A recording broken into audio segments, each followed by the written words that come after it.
All right, let's do a quick mic check.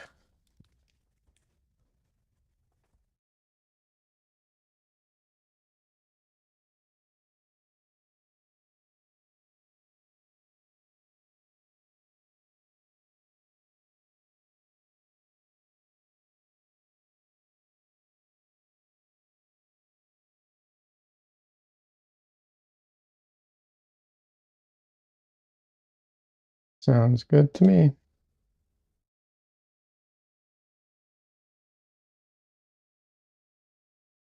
Or as good as it's going to sound.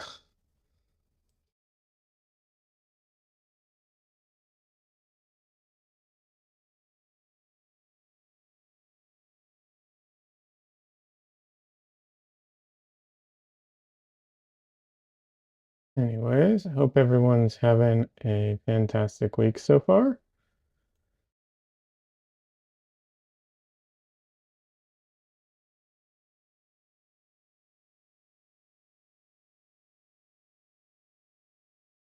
I'll be on camera in just a minute.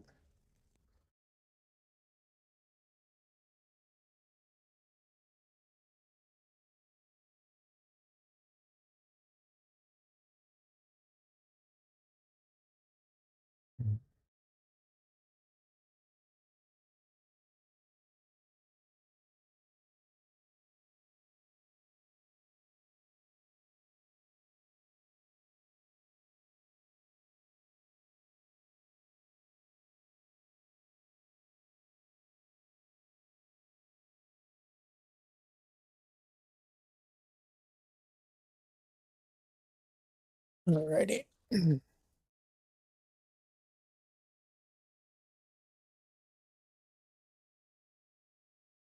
So here's a question for you all watching now and after the fact. If I didn't have a camera for my face and it was just the painting cam, how would you all feel about that?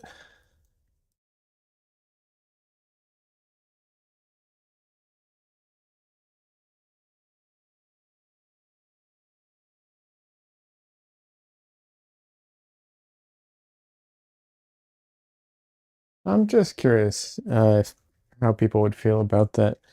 Uh, Simply because my webcam today was starting to give me some trouble and like did not want to start functioning.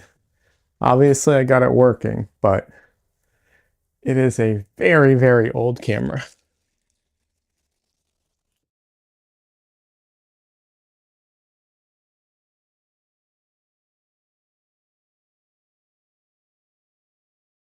So, yeah, just curious how people would feel about that.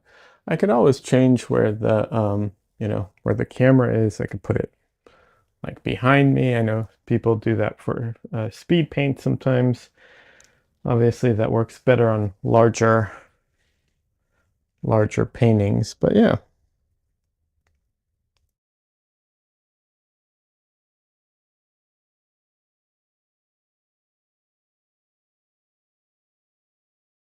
Anyways, if you're watching this after the fact, feel free to leave a comment in the, on YouTube.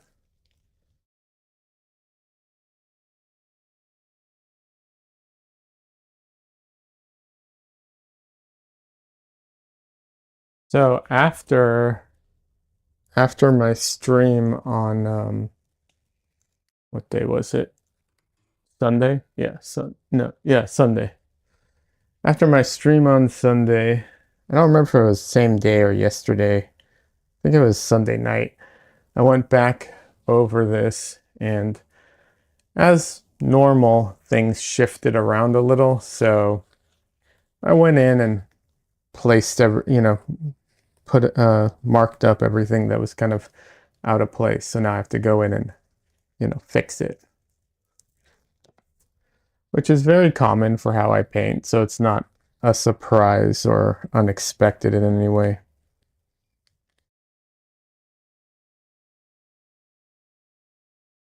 Said this many times, but I've never been good at staying inside the lines for whatever reason.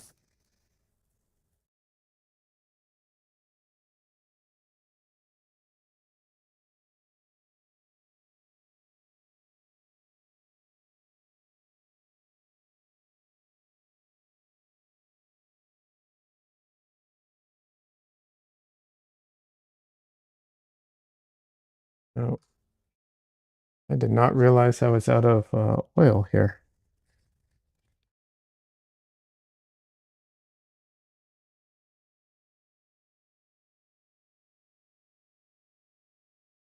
I have this little container for oil. Um, you can put any medium in it. I just put oil in it. Has a little clasp on it. It's for if you have a oh, what is it called?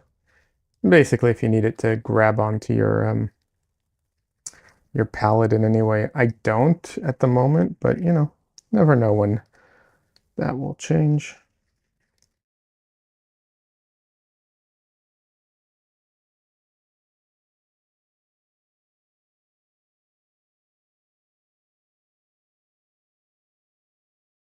I will say for larger oil paintings, I won't be able to use this current setup. I'll definitely have to adjust it.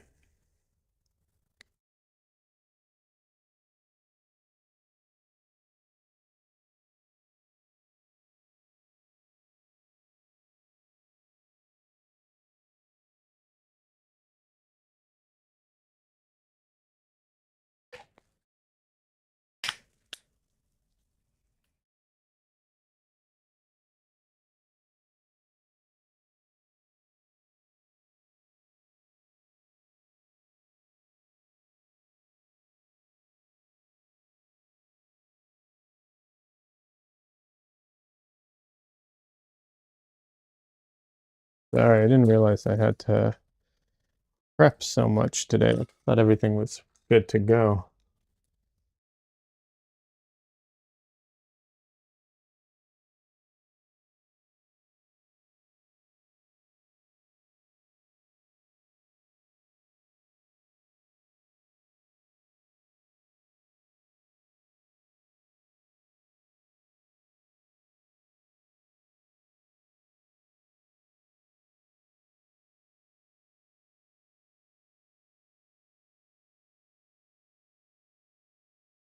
Alrighty.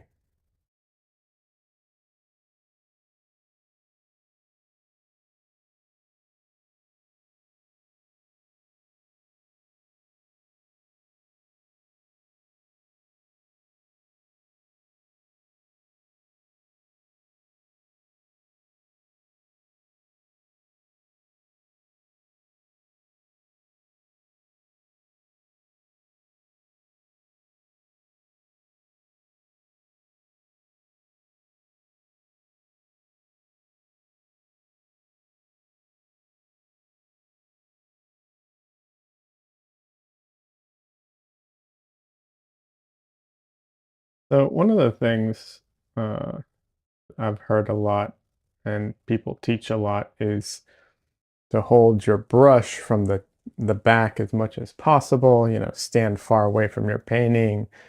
Um, you know, there's that whole thing where you like hold your arm out and you paint like that at a distance as much as you can. And there's good reason for that. Like it helps you with perspective, helps you not tighten up and not get close in on the details. These are all true, absolutely true things. But of course, there's some obvious downsides to it. Um, my painting actually dry? I should check before I start actually putting down paint. Huh. I was not expecting it to be dry. Okay, I guess I'll oil out real quick. Um, so yeah, there's some obvious advantages. Not obvious, but there are some real good reasons to do that. But there's also some disadvantages.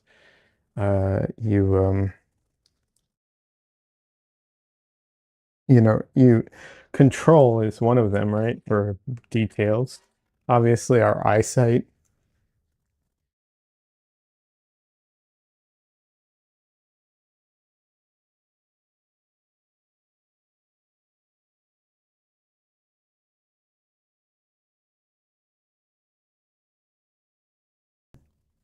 Excuse me. Sorry about that. Just suddenly came on with a cough there. Yeah, you know, everyone has a limitation to their eyesight, regardless of how perfect your eyes are. There's no getting around that. Um, Once again, the advantages, are great because um, people don't see our painting. People usually don't look at a painting like from 6 inches away. They're usually a foot to a couple feet away. But people will get in there and look closely, of course. Um, but you definitely have less control over your brush at that distance. I don't think anyone can have the same amount of control.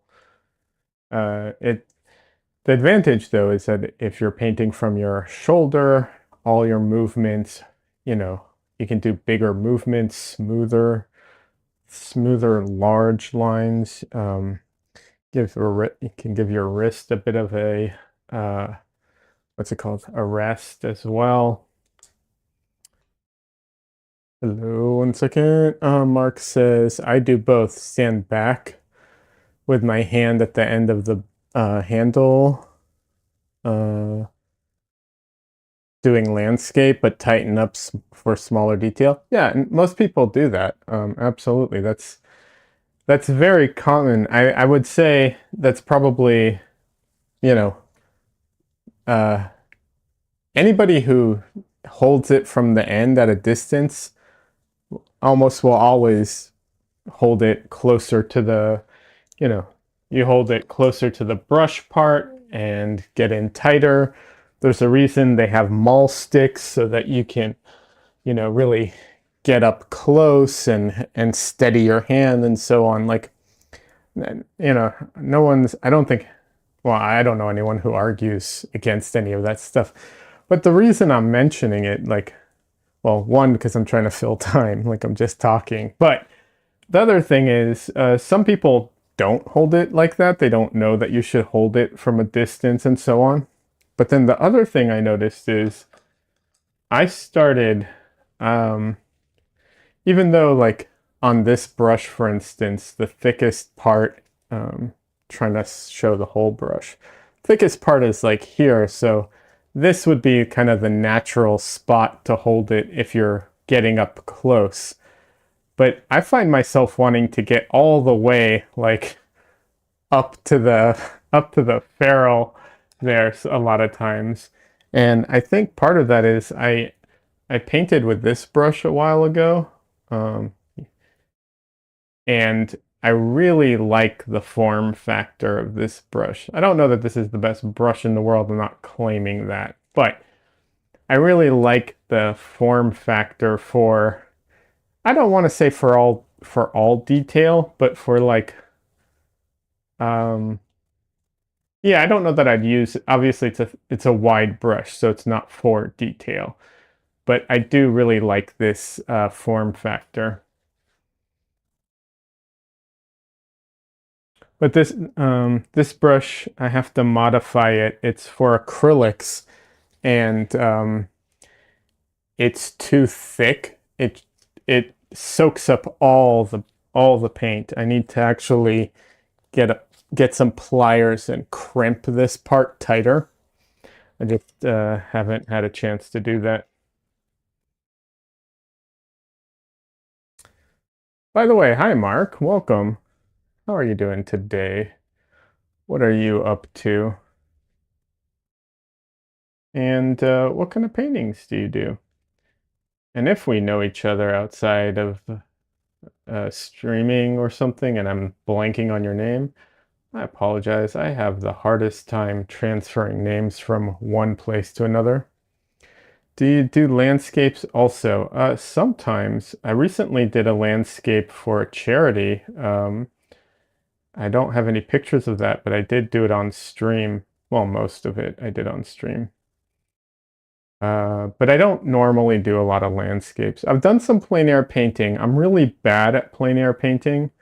Like going outside and painting outside is a lot harder than doing landscape from photo reference. But it's still beneficial to do, I feel, even if I'm bad at it. I don't do it often, but I do it sometimes. You're just relaxing today? Nice. You mostly do landscapes?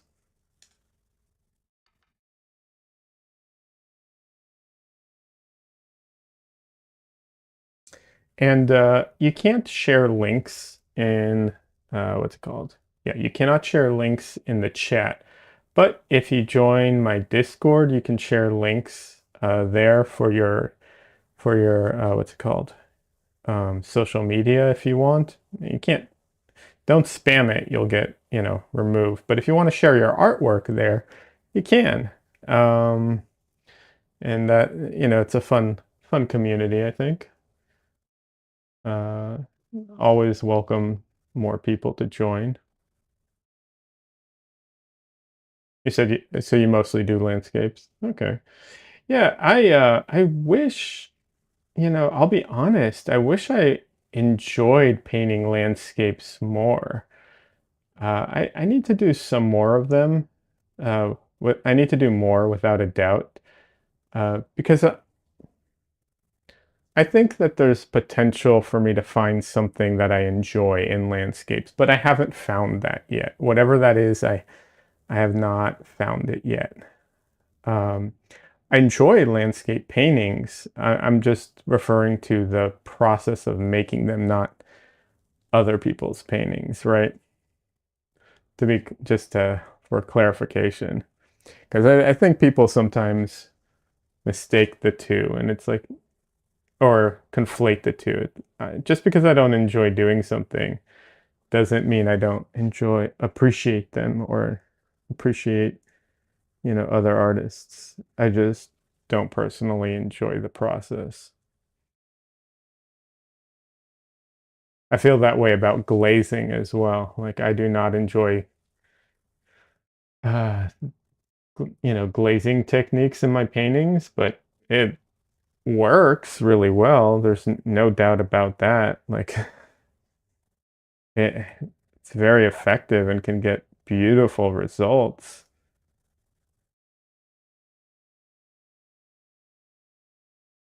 And since you do what's it called?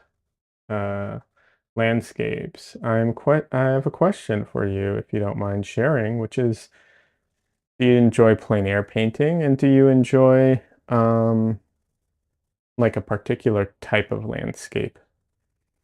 Let me see. I do mostly tonal painting lately, mood and atmosphere over detail. Nice. I love that. A lot of my paintings um are very mood heavy, and the goal is to be very atmospheric and moody. I have a series of what's it called? I have a series of smoking paintings, so I get to mess with all that smoke and everything. And then I have a series of not a series so much as just a few paintings where I tried to do it in like extremely compressed values, so everything becomes very moody in one way or another. A lot of times I actually lean into high key painting, so a lot of the moody paintings are actually quite bright. So it's not like brooding moody as much, but it's still atmospheric. And then I also have a series of paintings. I can share this one with you. This one still needs a tiny bit of work, but this painting is obviously there's a landscape in it. These are obviously not very natural colors, but this is based off of a black and white photo, and it's actually from found photography. So it's from a photo that has basically been abandoned, and no one knows who the people in it are, who owned it, none of that. So and it's honestly like the photo is only about this big. It's something real small. Um, so I'm never going to get the detail that, I'd get otherwise. But yeah, trying to get that nostalgic feel, kind of like painting a memory, even if it's not your own memory. Because yeah, that was the concept behind it, at least. But yeah,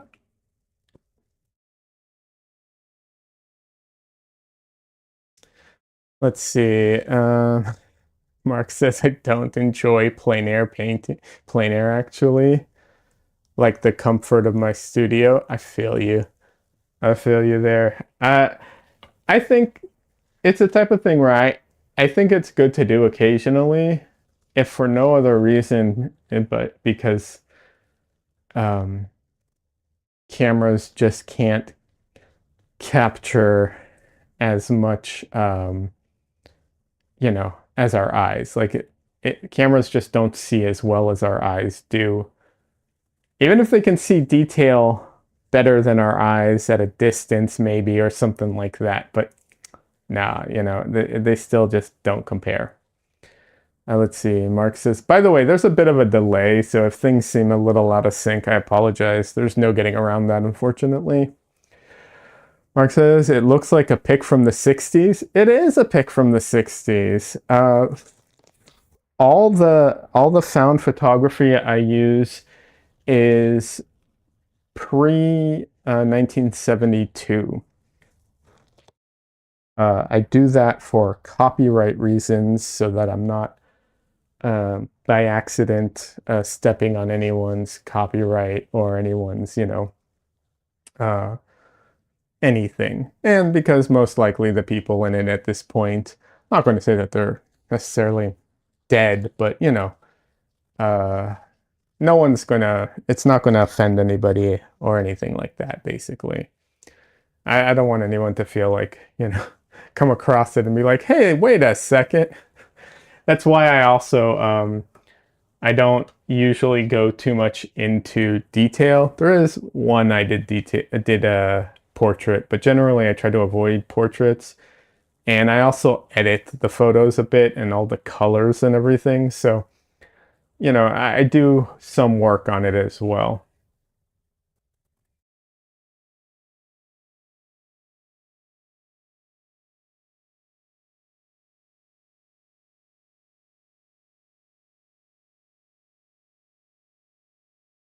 Most of my paint on my palette is actually dried up. Oh well. Mark says, I did one plein air painting of a waterfall near home. Very accurate. The next spring, the river flooded and changed the whole scene. Looks nothing like your rendition now.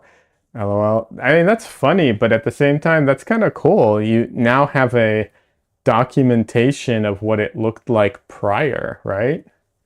So, you it's that's kind of cool in a way.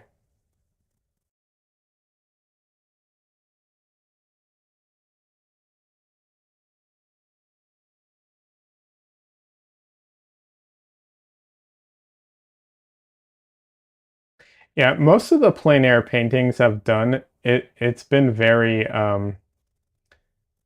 very humbling thing because I go out with like these phenomenal artists and they all make it look so easy and they're so good at it. And I'm over there dinking around making something that looks absolutely horrifying or nothing like anything.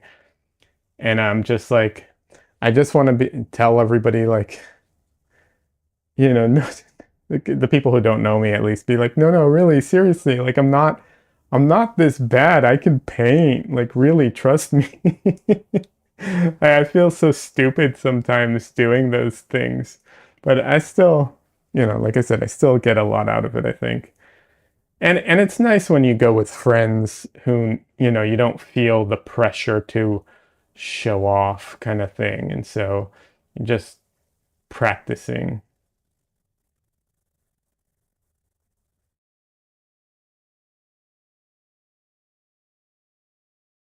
Oh shoot, just realized something. One second. Sorry, I'm still here, but I need to check something on my computer real quick. Okay. But yeah, I find plein air very challenging. But like I said, it's good. But I'm not one for the elements either. I look like the biggest dork in the world because I put on like a fisherman's helmet, not helmet, hat, with the large brim and like the things that fall down on the sides to protect you from the sun because I burn so easily. Yeah.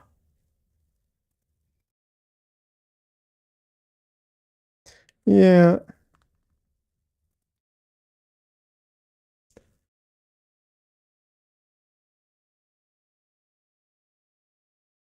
Sorry, my computer's giving me a warning about something. I have to check on it. I'm still here, but just slightly off camera at the moment. Um,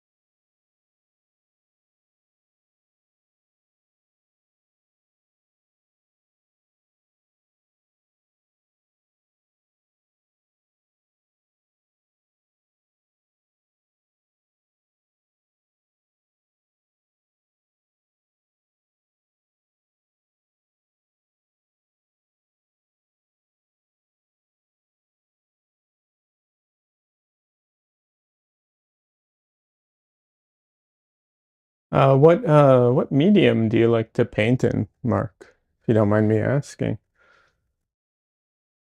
Do you have a do you have a preference or a strong preference, I should ask? And are you familiar also with Chamberlain Paints? Uh, he has a YouTube channel and he does a lot of plein air landscapes. Thought you might appreciate him.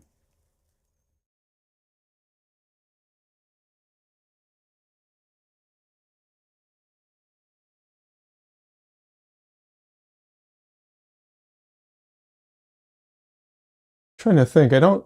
Oh, of course. Andrew Tischler on YouTube as well. He's a phenomenal landscape painter. You probably know these people already, but if you don't, you don't. And if you do, maybe other people don't. So thought I'd mention it.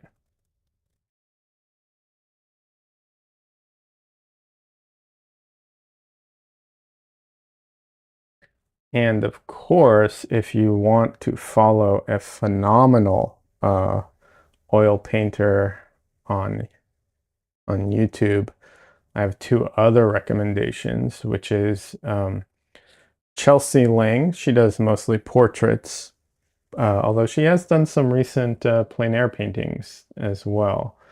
And then um, uh, Nicholas Uribe. Uh, his channel is Our Painted Lives. Um, Our Painted Life. Wait, Our Painted Lives, sorry. And he, once again, mostly does portraits or figures, but he has a ton of videos. And if I remember correctly, there was a week back when he did weekly videos where he did do like a landscape week or something like that, if I remember correctly. So those videos are there. It's like an archive, you know? Chamberlain channel and Tischler. Nice. Yeah. That's good, if you know them, so maybe other people, you never know. People watch, even if they're not in chat right now, people are sometimes just hanging out, or people watch after the fact. They watch the replay. So, yeah. Andrew Tischler and Chamberlain are both really good channels on YouTube. Tischler has done some portraits as well, but he mostly does landscapes, I'd say.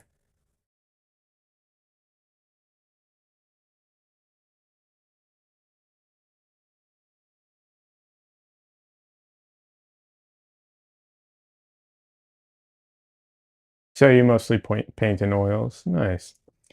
I'm curious, if you don't mind me asking, do you have a preferred brand of paint? You like watching Russian painters a lot? Nice. I don't know a ton of Russian painters. I did for a while I was getting a lot of, uh, at one point I was getting a lot of Russian followers on Instagram. That has died down. But at one point it was really interesting. I just randomly I'd be getting like a bunch of Russian painters liking my stuff, which was really cool because that also uh, opened me up to explore, seeing their work as well. But I can't say I know a ton of them by name. M. Graham paints, nice. I like M. Graham too. I really like M. Graham. I like the consistency of it.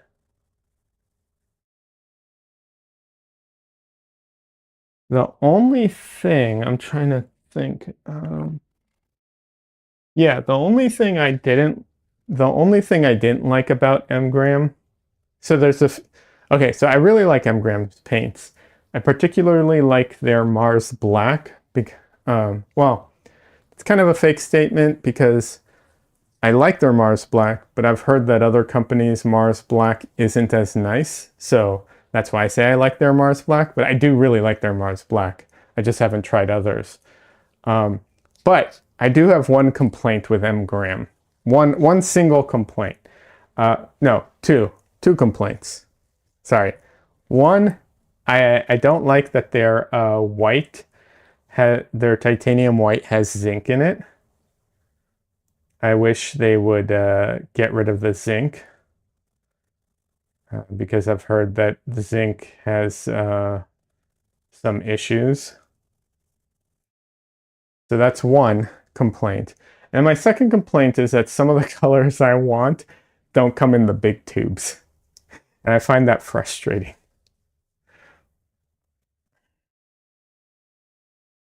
But otherwise, I pretty much love the paints.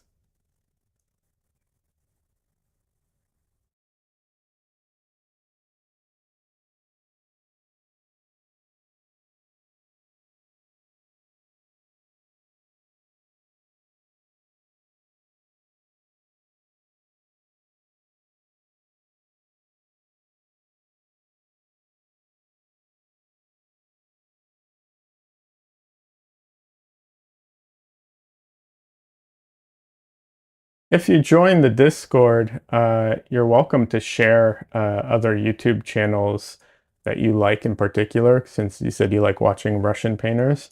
Yeah, you're welcome to share.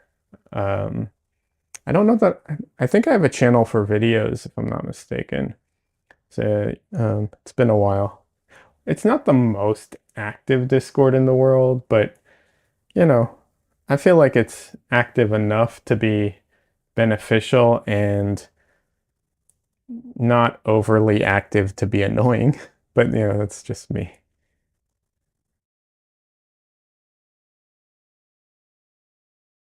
I won't complain if the Discord becomes slightly more active. Just FYI to everyone who's in the Discord. Yeah.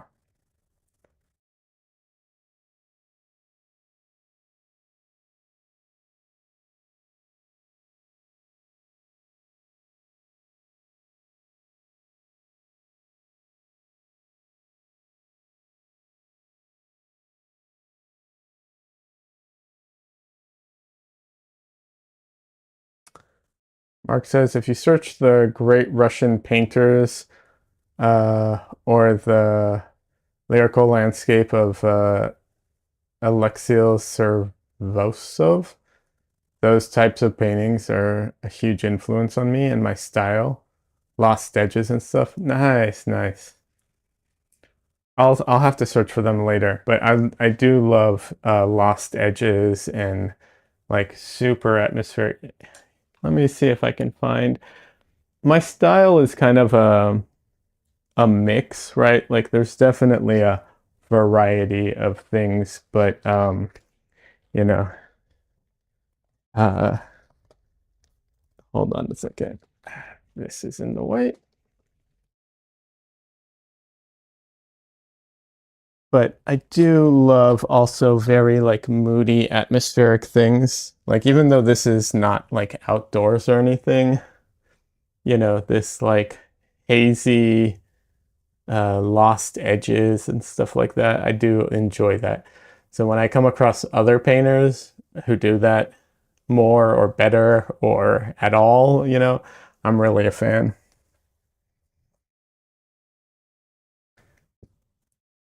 Hey Des, good to see you. How you doing today?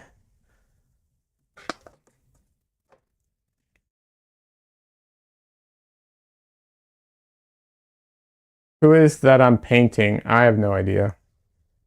Um, I'm teaching a class right now, and this is a stock photo that I found that I could use for the class, just for demonstration purposes. So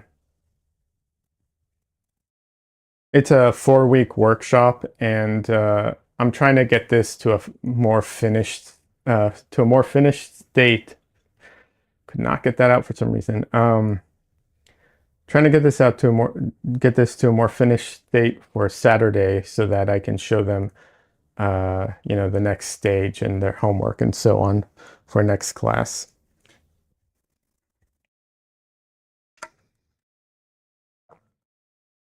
The workshop's called No Fear Painting.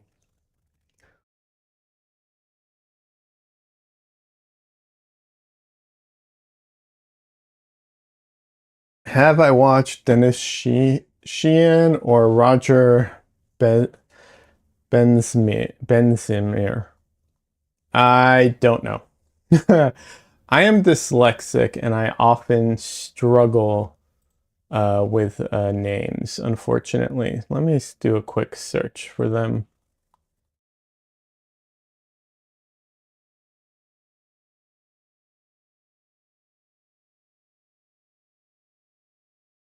Oh, these are beautiful. Yeah. Okay, I'm familiar with his work. I don't think I've ever seen him paint. This is Dennis Sheehan.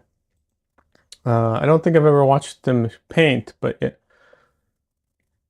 um, Roger Besmere, I'm not familiar with.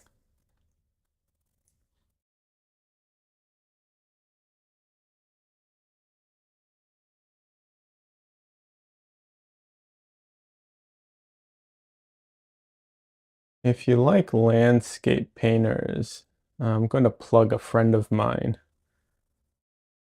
uh, Kyle Ma. He is fantastic. Should check him out.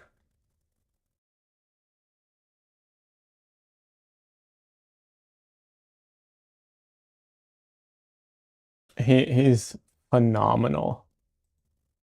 So yeah, you should check him out.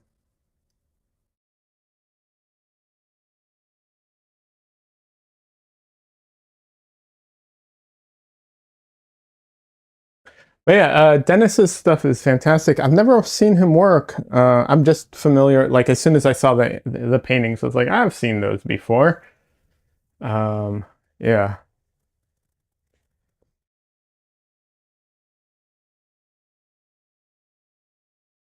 How are you doing, Des? What have you been up to today? How is the project going? If you feel like sharing, if you don't feel, no worries. But yeah, um, Des is doing this really, really cool project with a local, it's a, I don't think hospital is the right word. It's a place that helps addicts, recovering addicts, and she's doing portraits of the addicts and of the employees there. And it's really cool because you don't know who's who, so it's just showing their humanity, which I think sometimes gets a little lost. And it's in connections with the local government there, and it's just a really cool charity project. They're going to be auctioning off the portraits to help with the, fund things to help and everything. I just think it's awesome. Your friend does awesome work. Oh yeah, no, he is amazing.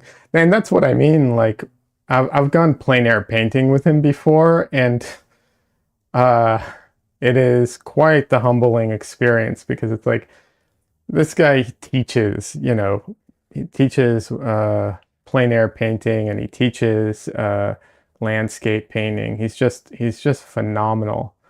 And he's such a nice guy too. He really is. And then I go out painting with him, and I'm like, you know, I can't, like, it's such a humbling experience.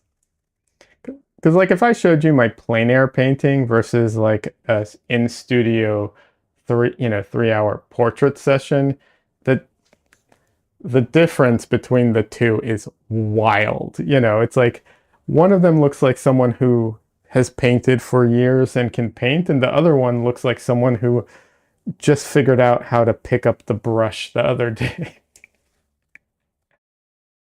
uh,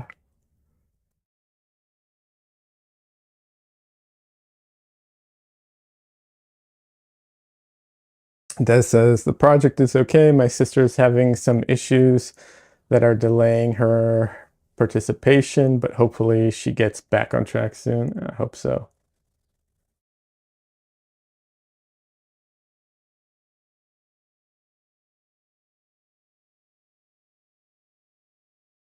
But yeah, Kyle's great.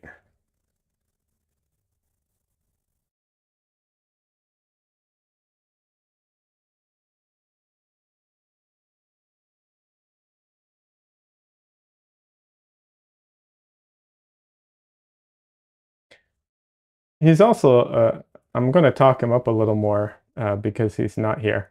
Um, he's really great. He's really supportive, and it's really awesome. Like, you know, I can't claim to be like amazing friends with him in the sense that like we don't know each other. We haven't known each other for years or anything like that. But like I had a show not too long ago. I was part of a group show, and he came out for the group show just for support, just because he's like, you have a show, I want to be there to, you know, to show support so more people are there and so on. It's just really sweet of him. He didn't have to do that. It wouldn't have, I know it was kind of inconvenient for him, and he didn't have to, but he's really nice and supportive. It's really great. Mark says, I actually don't get a lot of plein air.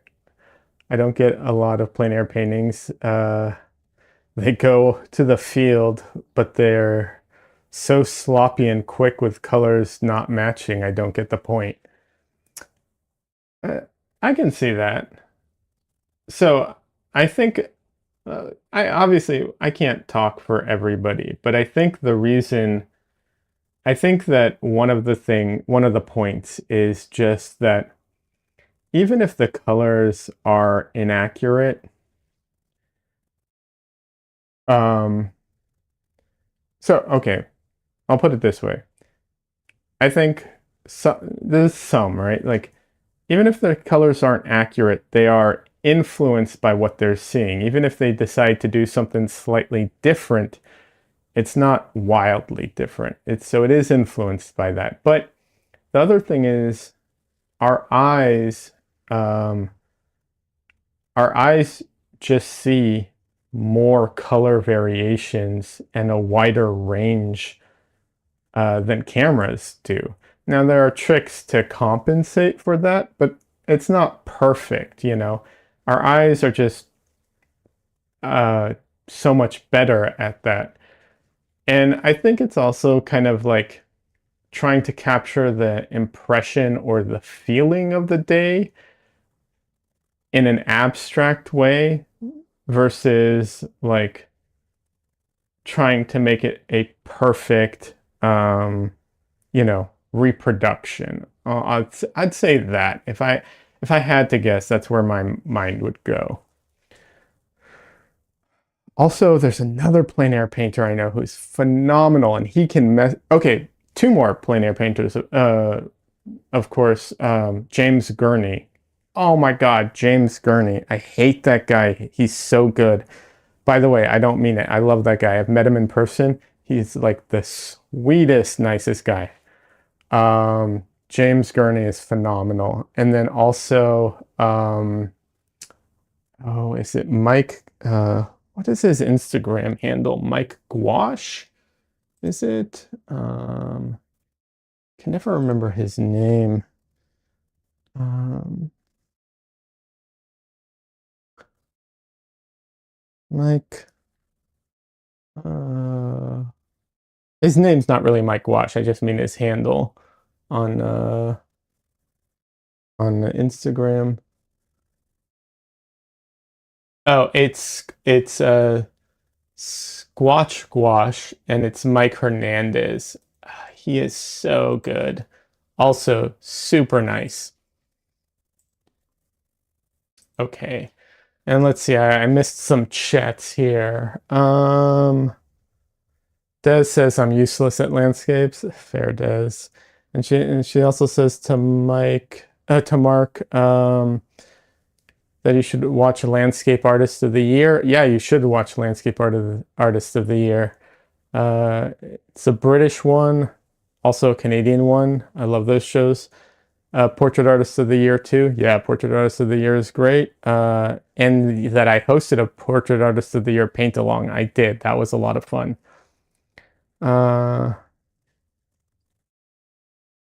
Okay, so James Gurney is friends with Roger Bessemer and they did a video together. Nice. Yeah. James Gurney is great. And yeah, for anyone who doesn't know, Portrait Artist of the Year is a Sky Arts British show. It's on, in America, it's on Amazon Prime now. Um, and Landscape Artist of the Year is also the same thing. And it's a painting competition, but in a very British way. So it's not like cutthroat and mean. It's really cool. There's also apparently, according to Des, there's a Landscape Artist of the Year that's Canadian. I have never seen it, but I trust Des. I'm sure it's great.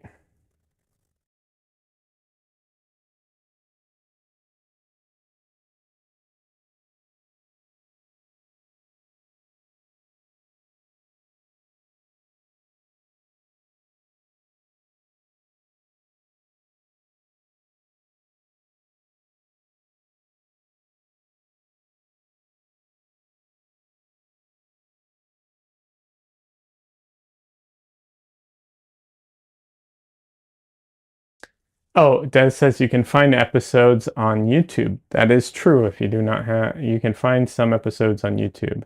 Not all, not everything, but they're out there. She's absolutely right.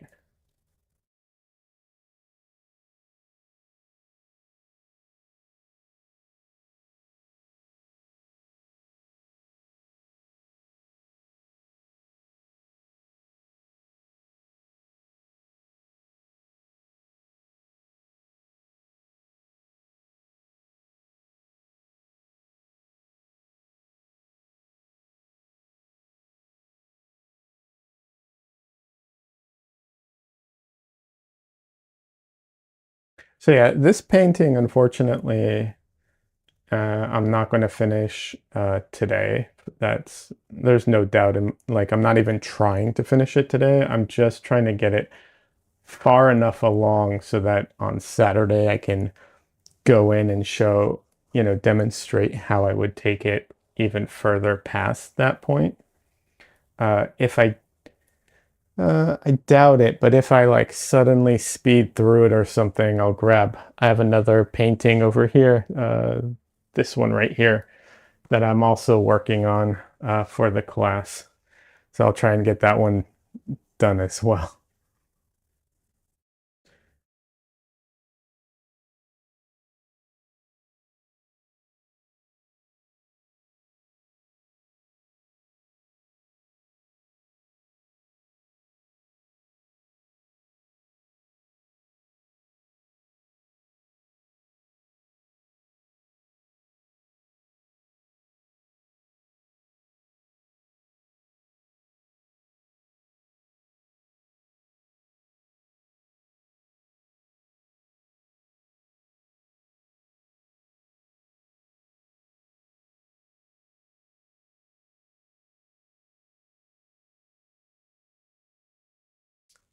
Oh, thank you, Mark. I appreciate that. I'm glad you like my paintings. That's very sweet of you. Thank you.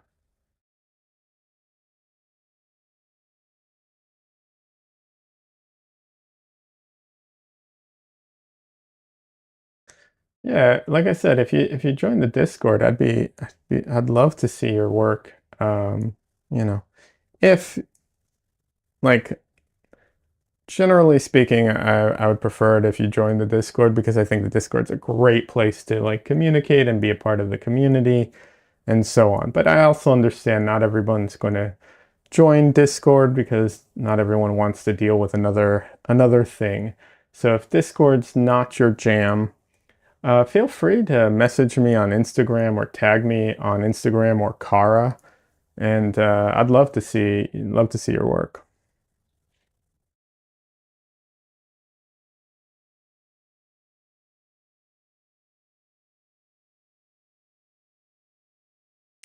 Eh, my stuff's in the description. People can, my Kara link's in the description, and my Instagram is there. But yeah, I like to what's it called? Promote my friends, even though all my friends are doing better than me in this regard. I still like to promote them because they're so good. Like, and even if they're not like the closest friends, like Mike, I can't claim to be like good friends with him or anything, but I've hung out with him a few times, and he's taken the time when I was really, really new to painting.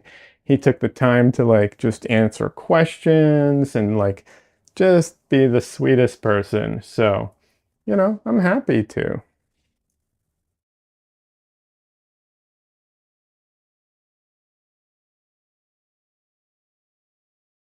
I unfortunately have PC issues and cannot. I can text pics, that's about it. Hey, no worries. I get that.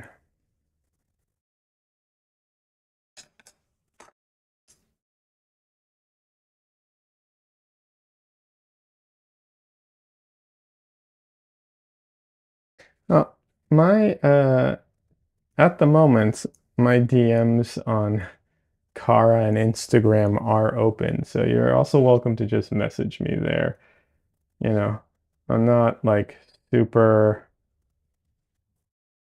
I'll say I'm not the most responsive, but I'll get to it. I'll check it out. I'm not always on my phone and always available to respond, but I'll definitely check out your work if you DM me or if you follow me on Instagram, I'll probably follow you. I'll probably go to your page to check out your work. I don't follow everybody. Unfortunately, I'm following so many people now that I don't even see the people, like half the people I want to see, I don't even see their stuff. So I almost find it pointless to follow people. Like I never see their stuff anymore. But yeah.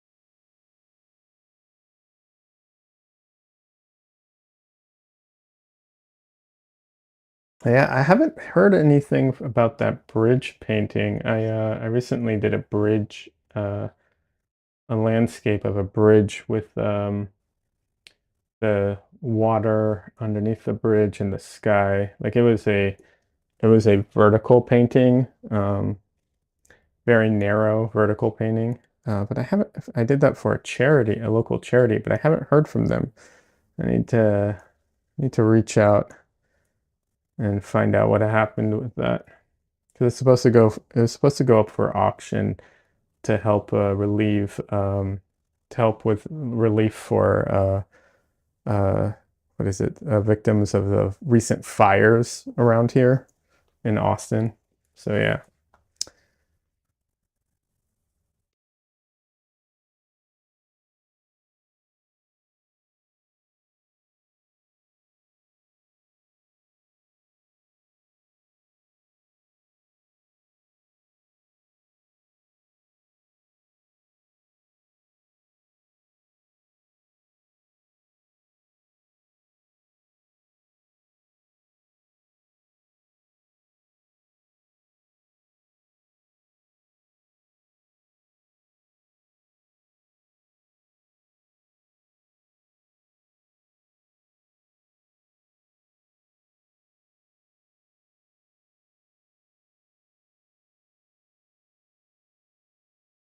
Oh, Des found them with a lighthouse with a light keeper and yellowish tones. Nice.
Yeah, Facebook does own Instagram now and WhatsApp, which is just bizarre to me.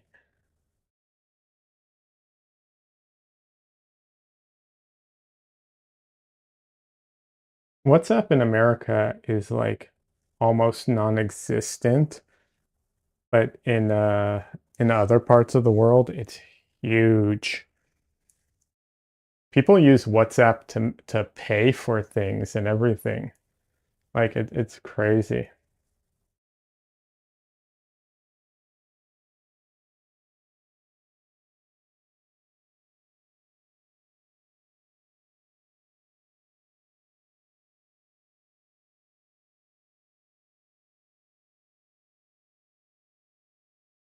Like you can in other parts of the world, you can pay for things with WhatsApp. You can, you know, send money to your friends with WhatsApp. Like it's crazy.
uh, Mark is talking about the fact that he had trouble with his Instagram and logging into it and stuff.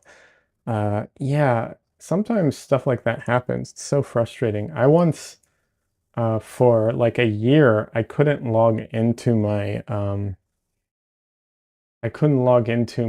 what's it called? Uh, Twitch for some reason. Like for some reason, I say because I have no idea what the reason is. For like a year, I couldn't log into my Twitch, and then one day it just started working again for no reason at all. So yeah, that says I had that trouble. But what I figured out was that I'd used the wrong login name. Yeah. Sometimes, yeah. Also, because they merged Instagram with Facebook, you might need to use your Facebook email. I had that problem happen where like I couldn't log into my Instagram because I had to use my Facebook. And then once I used my Facebook login and email, it, solved the problem.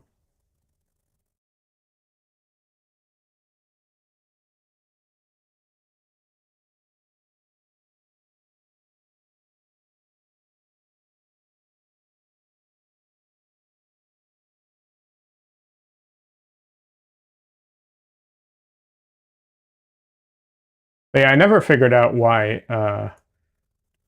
Twitch didn't work for me though. I'll be honest. That was the one that like for no good reason just stopped working and never knew why that was. It didn't even tell me that it was the wrong like password or anything. It just I'd do it and then it just wouldn't work.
This says there was a time where Twitch made an announcement we had to do something special, or there was some kind of payment verification, and if we didn't follow the steps, we would be locked out. I don't know. I did absolutely nothing. And maybe they reversed track on, I don't know. I never saw that. If it was that, I could have missed it. I'm not the most on top of my Twitch.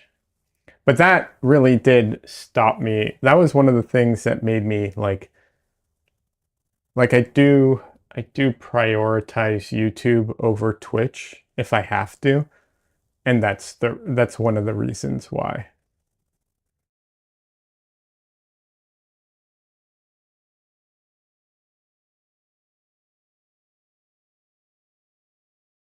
I mean, luckily I can stream on both now. But yeah.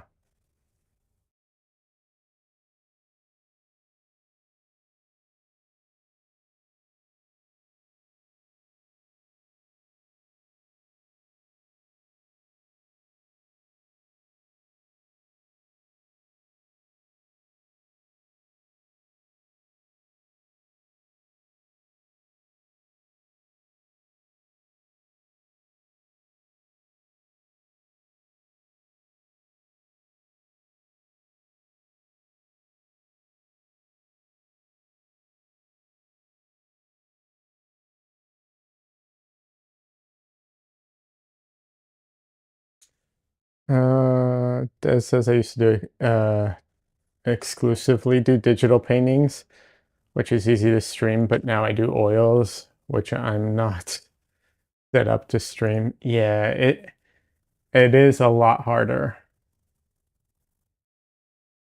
If you ever need help, though, I don't know that I have much to offer, Des, but you know, I think you're more than capable, but you know, if you do, if you ever need help on advice on setting up your streaming setup for oil painting, you know.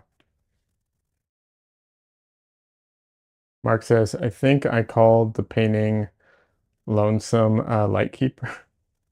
No. I always have a hard time naming paintings.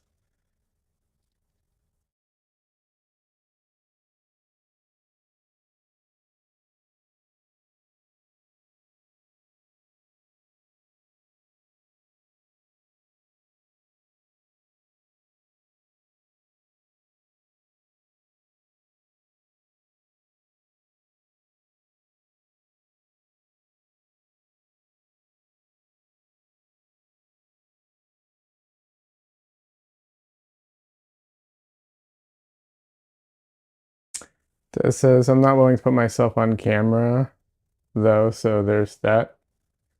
Well, I mean, technically speaking, you don't have to be on camera, but there's always the chance, you know, I get that.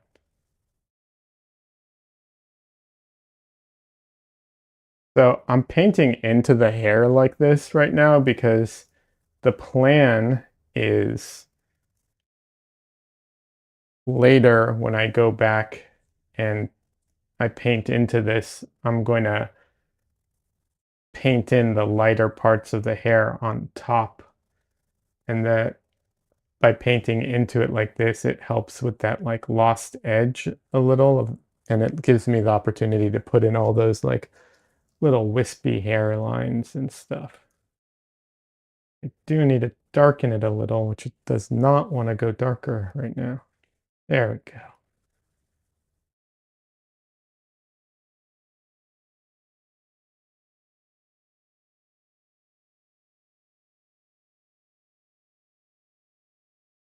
You know what's really funny is that I find being on camera and streaming so much easier than I do like recording myself. Like doing voiceovers and recording myself in that manner. Oh my God, I hate that so much. Just standing in front of my camera talking to you all, so much easier.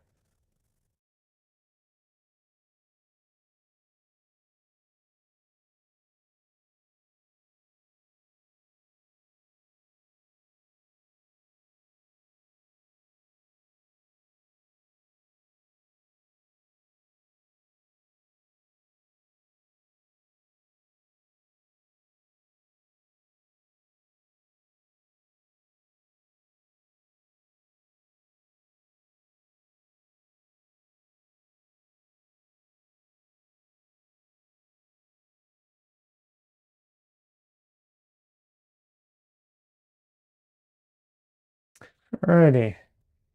Honestly, I think this painting for now is at a stage where I'm just going to leave it and I'm going to switch to the other painting. Before I do that though, I'm going to take a photo of it.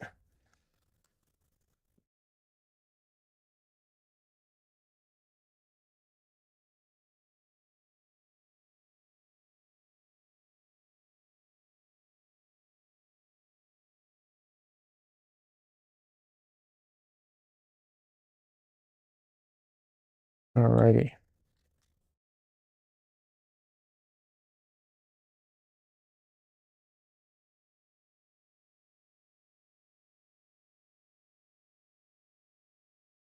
So I'm going to put this one back there and I'm going to bring out the other painting I'm working on. Like I said, I'm not trying to finish these at the moment. I'm trying to get them finished enough so that I can demo next steps in my class.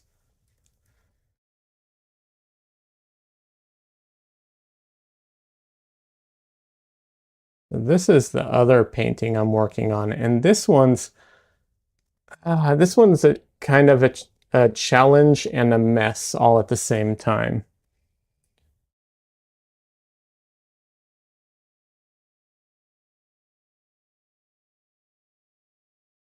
Let's see. Need to move the camera a little. 1 second. Let me move that down a bit.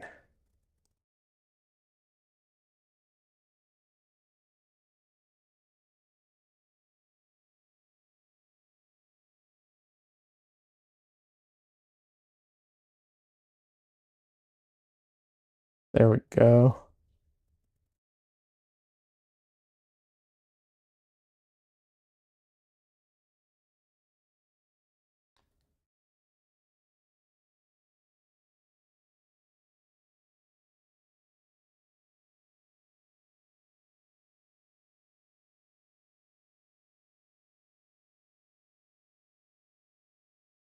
Mark says, I also do a lot of native village scenes. I can put a human touch where all the nature colors of teepees and clothing still blend in well. Oh, that's cool.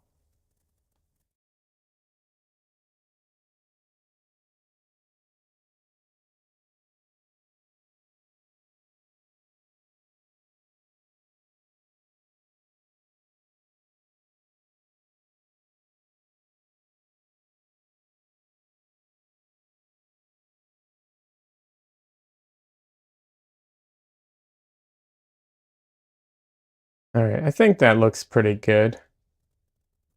This one looks kind of 70-ish with the shades. Yeah, I totally see that. The thing about this painting is that it's actually a very dark reference image. So what happened was in the class, I was showing them, I was demoing the process and everything, and I painted this one dark, like the reference, but then someone was asking about changing colors and, being how to, like, they were asking questions about not just being more painterly, but also just, adjusting colors and pushing things in different ways. So I wanted to show them an extreme. So I took a painting, a reference image, and a painting because I'd already blocked it in, and it it was all like I said, it was all dark, and I was like, okay, this isn't how I normally would do it because obviously, if you're going to start light, if you want it to be a high key painting, start light, don't start dark. Um, but yeah, they wanted to see, so I wanted to show them an example and just like push it to the extreme. Because like the guy has essentially, you know, brown and black hair. He's wearing a black hoodie of some kind. I mean, there's some color there, but it's essentially black. Yeah. So I was like, okay, let me see if I can like really push this really, really far. And it's not ideal reference, it's not the ideal working scenario, but that's okay. But yeah, he has the aviators and they have that 70s vibe to them.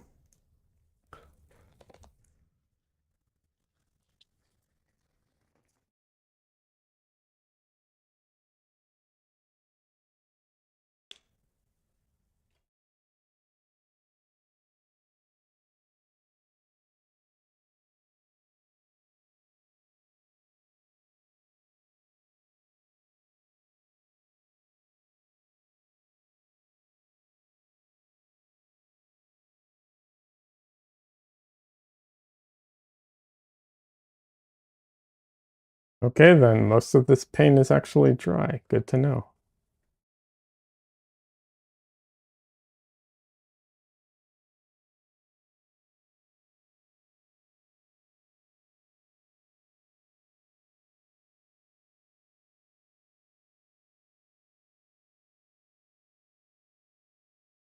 No, because of the extreme color shift, I'm going to clean my palette so that it'll be easier for me to see things.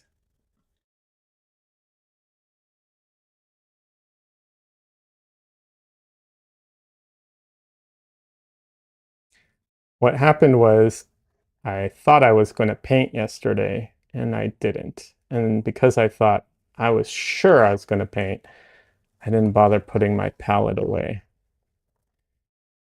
And I really should just put my palette away every day. But I was like, no, I'm going to paint. I'm going to paint.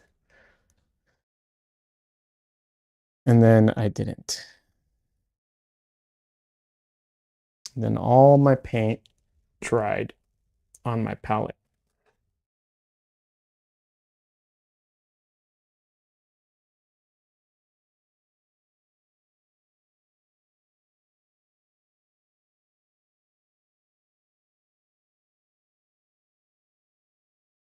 And if I'd been smart and put it away like I should have, all of this paint wouldn't be dry at this point.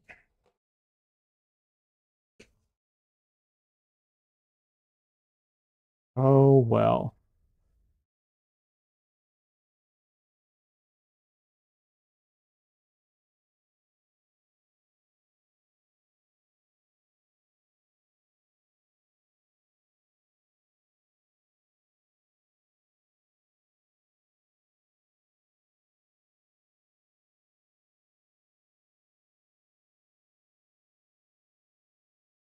For anyone who doesn't know, there's a few ways that you can keep your paints fresh for longer.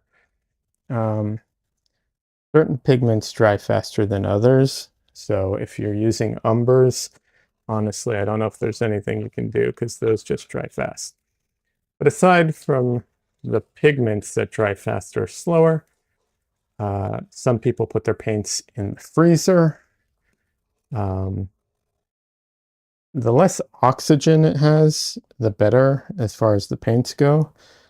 What I do is I take my glass palette and I put it in a airtight container with a little container inside that has a cotton ball soaked with clove oil. The clove oil, essential oils, the makes it dry slower, and but I don't put the clove oil in the paint. It's in the air, that in this sealed box. But yeah, that's my go-to.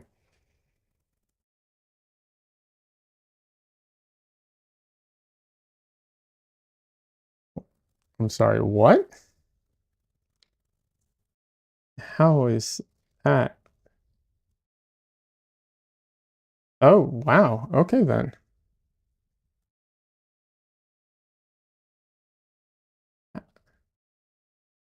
Some of this is still wet. I have no idea how, but wow. Okay, then.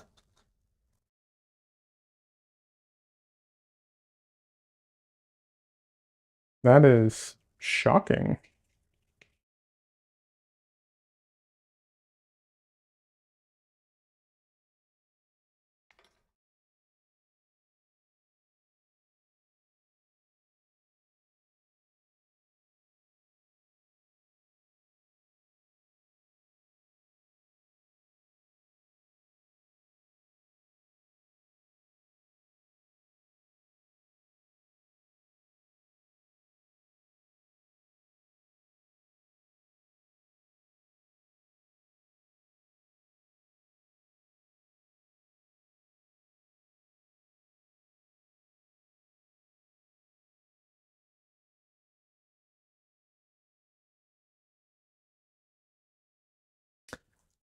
Oh, Mark, thanks for asking. My name is Liad. It's pronounced Liad, uh, but quicker. So not odd, but odd. Yeah, Liad.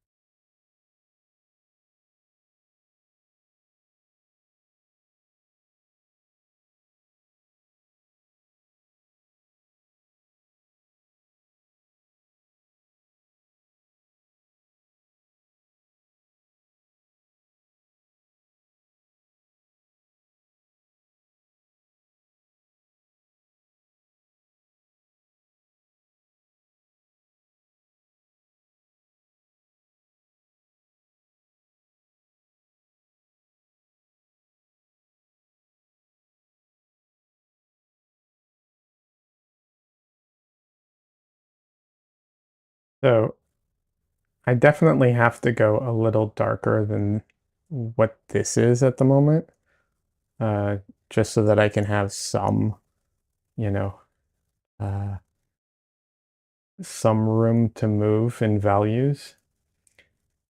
I have done paintings where I paint with essentially no values, just a single value, but I'm not looking to do that right now. That's not the goal here.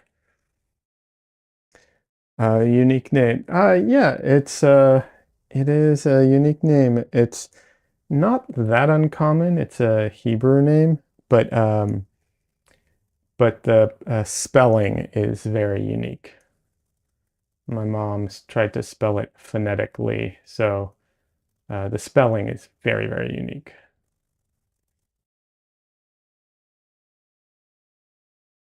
Which, has its advantages and disadvantages. The disadvantage, no one knows how to pronounce it, and every time I go someplace like, you know, what's it called? Every time I go to like the doctors or something, they mispronounce it. But on the positive side, I have it as a .com, so I got Leod.com. So that's kind of cool.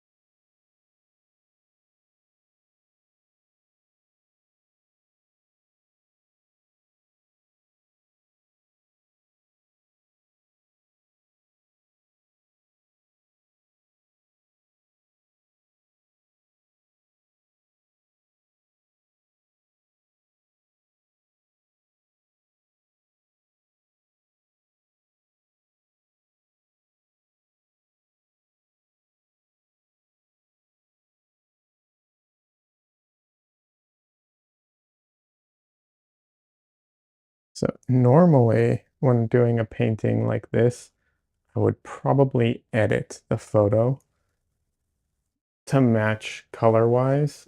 It's so much easier to edit your photos and just try and match colors versus trying to create everything in your brain.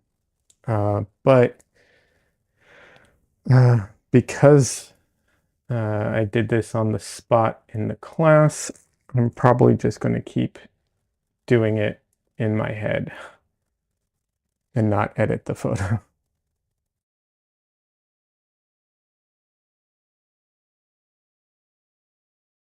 Luckily, I've gotten a lot better at that over time. That is something that for anyone who's like, wants to do paintings like this, not like this, but any kind of paintings where you're pushing certain aspects of things, do it on the computer first, digitally. Like you don't have to, perfectly paint it on the computer, but just edit the values and the saturation, everything on the computer. And then over time, you'll find that you don't need to do it as much because you'll get better at it.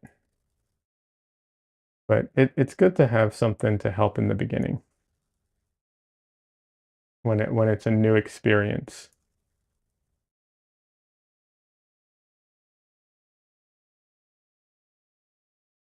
I heard someone, I, uh, sorry, I have too many thoughts kind of going on at the same time. So, you know, a- I've heard people refer to, and I have as well, referred to using, certain tools as a crutch and so on. And you don't want to be reliant on crutches in your artwork, and that's true. You don't. You don't want to, you want to be able to paint without using, software, and you want to be able to paint without having to do a, I don't know, grid and so on. But when at a certain stage, one, it's an issue of time and convenience. True. It's not just that, right? Like I heard someone talk about it in a way that really put it in my head, which is like, yeah, when you're supposed to use crutches, when you need the extra support for whatever reason, right? Like your broken leg isn't going to fix itself and heal well if you can't use crutches. So sometimes using crutches is really beneficial and helpful. You just don't want to be reliant on them forever. That's all. Mm, let's see. Des says I should be painting. I sketched out my next last night, next painting, I assume. I want to work on some side projects soon. Nice. Yeah, you should. Go for it. And Mark says, do you believe using reference photos by a photographer is stealing? This topic came up one day. It can be. It can be a gray area for sure. It depends. Which I know is not the best answer in the world. I generally try to avoid. I don't try. I don't do any paintings where someone has a claim to the photo that they haven't given permission to do. So I use photos from a stock image website where the permissions are that I can use the photos. Or if there's a photographer and I want to use their photos, I will ask permission to use it. Now, like I said, it kind of depends because I'm talking about like how I oil paint. But if I was, when I do like comic books or concept work or something like that, and you're using the photo as reference, but it's not really going to look like the photo, like it could be just the pose, or it could be just the lighting, or like a small aspect of it, then I don't think it's an issue. But with the paintings that I do, because they do look so much like the reference, then yeah. If I were to do a painting where I'm compositing the image and I'm taking a bunch of pieces from different photos and kind of putting it all together, then no, I wouldn't have an issue with that.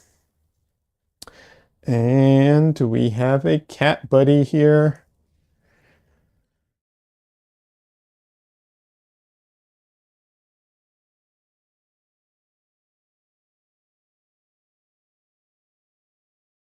Tristan! Hey, Tristan. Say hello. Oh,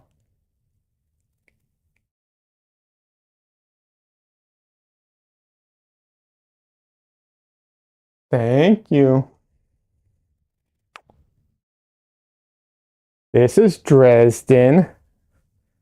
We have 3 cats and a dog. This is one of our cats. He's our floofy boy.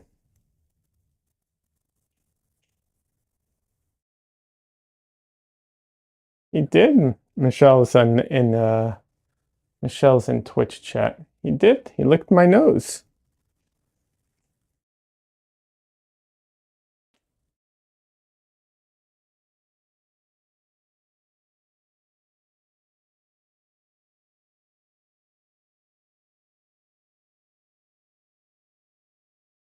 Mark says, I do compile images at time. Maybe I misspoke. Is the term composite? Yeah, when you take elements of different photos and you put them all together, I would use the term composite, I would think. Yeah. I think if you're doing that and it doesn't look like any of the images that it's made up of directly, it should be fine, I think. I mean, you know, there's also always the problem if you're doing it with people in it and you're getting their likeness and everything, then you're gonna even if the background's different, you're still running into an issue of the likeness. Um, but yeah, otherwise, um, I would think it's not an issue. Dresden, your hair's getting everywhere. Yeah, yeah, it is. Don't worry about the cat in the screen. That's you. Don't worry about him. He's scared of the cat in my monitor, which is him, of course.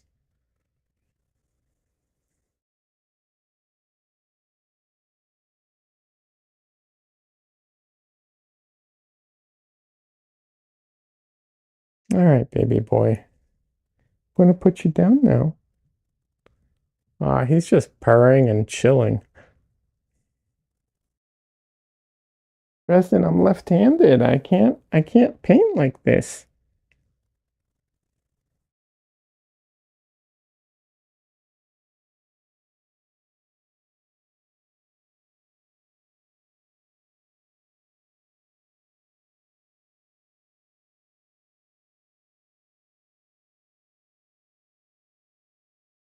I guess this is just a cat stream now. Isn't that right, Justin? This is why I wear gloves, by the way, so that if I have to pick up one of the cats, my hands are clean. All right, Tristan. Okay. All right. So much hair.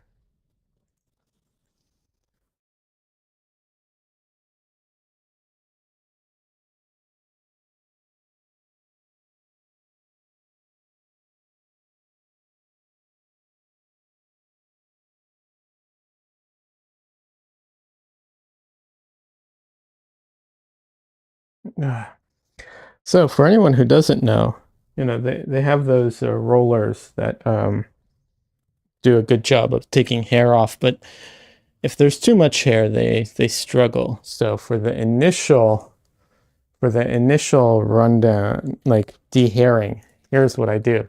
I take one of these gloves and I just run it on me, and that will pull the hair, like bunch it all up, and then I can just pick it off of me.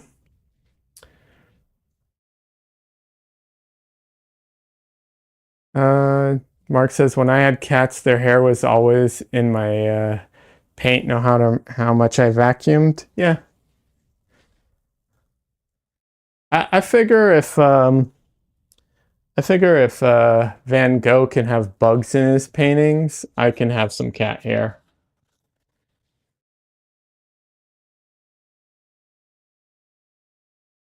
Hey, Don Lee. Don Lee's over in Twitch chat. Welcome. How you doing, man?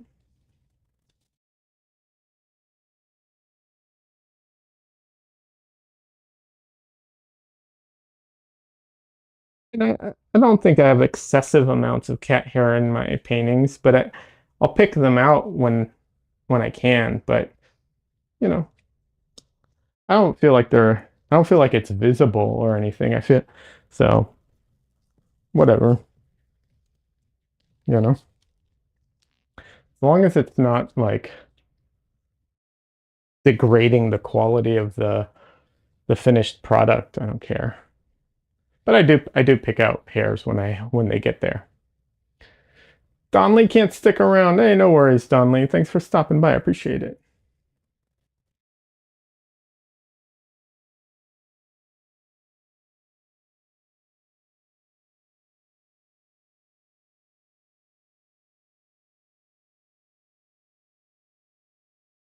There are some really like extremely high resolution photos of like um what's it called? Oh my God, of Van Gogh's paintings and other people's paintings. Like I forget. I think it's Google Arts and Culture or something like that. They have some, and there's some other websites. And when I say like extremely high resolution, I mean it. Like you can get right up into it and see like, you know, you can zoom in like crazy. And yeah, on some of those you can see, the spots where he missed the canvas, and and there's like raw canvas, and other spots you can see like dirt or plants or debris because he painted outside and just carried it around with him. And like I said, some of the paintings you can see bugs in them. So, yep. Excuse me for a second. Gonna put in some eye drops.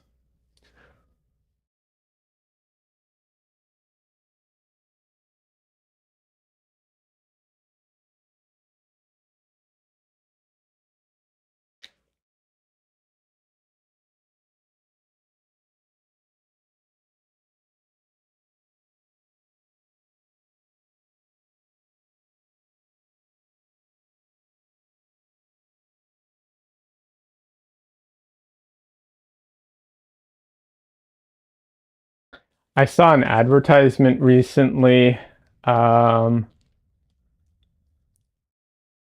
I saw an advertisement recently for like a, a painting reproduction place where they scan the painting, and they print out the painting, but they also scan the painting for what's it called?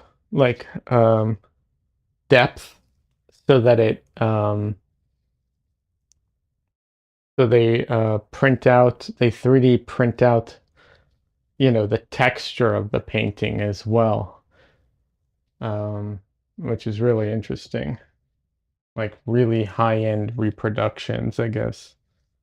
I knew they were working on that technology, and some museums use it. But yeah, it's kind of cool.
When a painting is pushed this far into like uh you know uh, this far in the sense of like values, and it starts to become very challenging to not only keep the values, but also try and keep the colors, and you know the hues and the saturation and everything. It becomes very challenging because the it the colors start to lose they start losing their ability to convey what you need them to. So it's like, you want it brighter, at some point you lose saturation, and you want it, you know you want it saturated, you want it vibrant, you lose whatever. You want it, cooler or grayer, it goes darker. It's very, very challenging when it start pushing it this far. But that also is the fun, I think.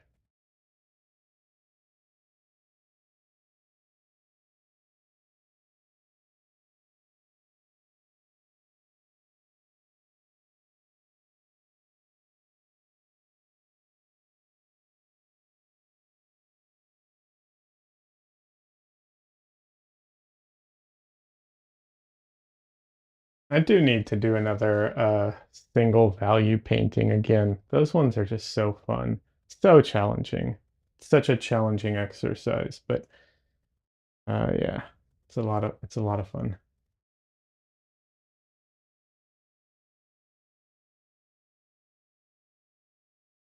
The only problem with those is that they're really not good for streaming. The camera is just not capable of conveying that. It just cannot do it.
Actually, I have so I bought for anyone who wasn't here, uh I bought interference paint, which is kind of this like glittery paint, but it functions in a very different way than like regular, metallic glittery paint. Although uh, you know, just because it functions different doesn't mean that the effect is all that different, but it like I said, it just functions a little different. So yeah, I feel like those paints would be good in a like super high key monotone or near monotone painting. I think it could be real fun. Very challenging though, so we'll see how it goes. And for anyone who doesn't know, interference paint is paint that has like these, it does have these glittery flecks in them, but the difference is whereas glitter is like just glitter metallic, you know, um, interference paint theoretically um, it interferes with the light, and so the only light that it bounces back is whatever color that particular paint is.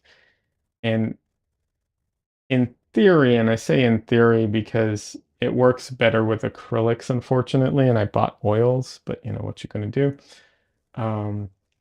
When you layer them, and I do mean layer, not you let it dry, they mix optically in a way that is additive versus subtractive. So they actually, so the primaries for interference paint is actually RGB versus uh, paint, which is closer to, though not entirely accurately, CMYK. But yeah, so it's very, very interesting from a color science kind of thing. Although that doesn't really mean anything if you don't do good painting. But yeah, I think they'll be fun and interesting to mess around with once I get around to it. Hey, no worries, Mark. Thanks for stopping by. It was very nice chatting with you as well.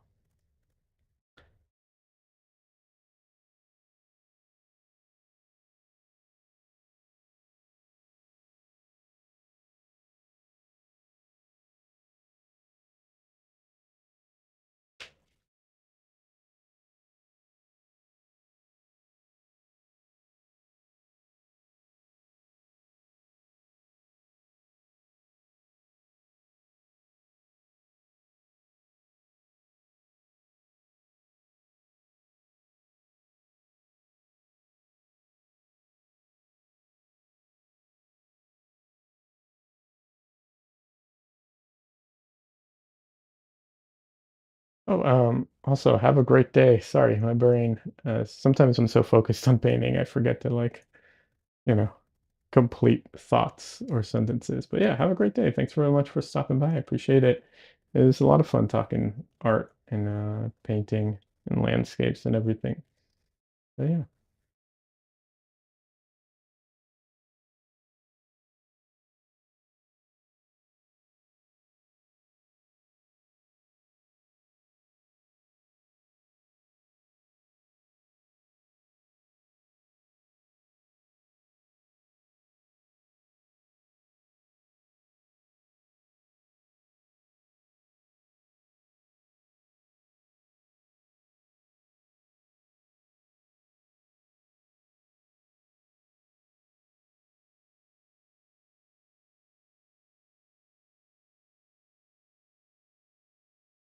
Yeah, I think when I first started this, it was a little too high in the value scale to really pull off ref this reference image. I feel like now it's kind of coming down a little. I mean, it's still really high key, but it's a little more in the like reasonable range.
Yeah, unfortunately, when you take a painting this far out of the like range of the reference, you're going to have to adjust the colors a bit. They cannot properly, like, you just can't keep them the way they are in the reference.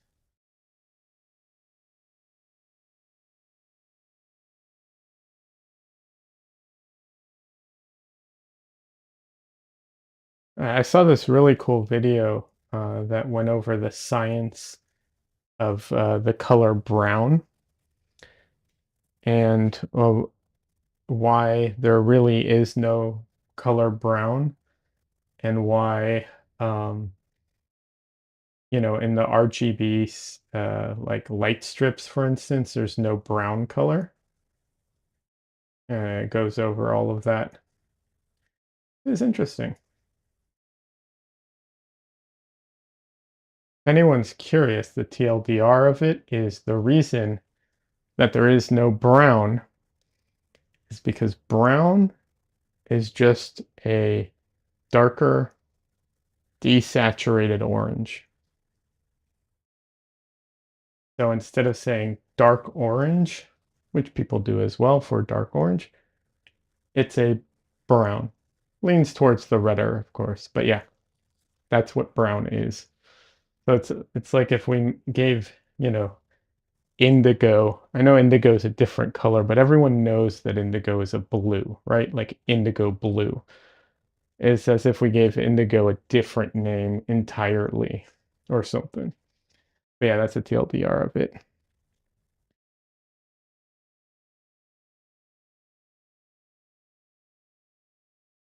And you can actually kind of prove it to yourself if you want to do a light experiment. Uh, yeah.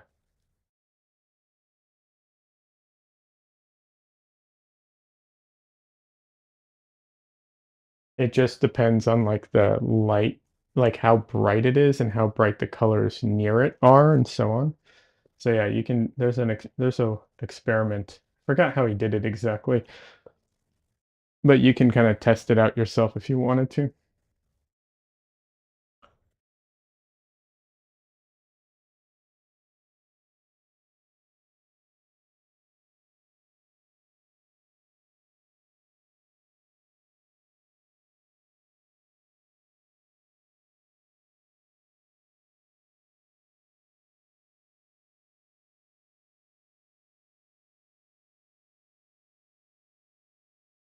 Although my favorite, absolute favorite color fact, I think. No, wait, I take that back. I have two more favorite color facts. My other two favorite color facts. We'll say my other two, because I don't know which one I like more. But one of my favorites is that uh, magenta, the color magenta, is a hallucination of our brain, essentially. And I think that's so cool.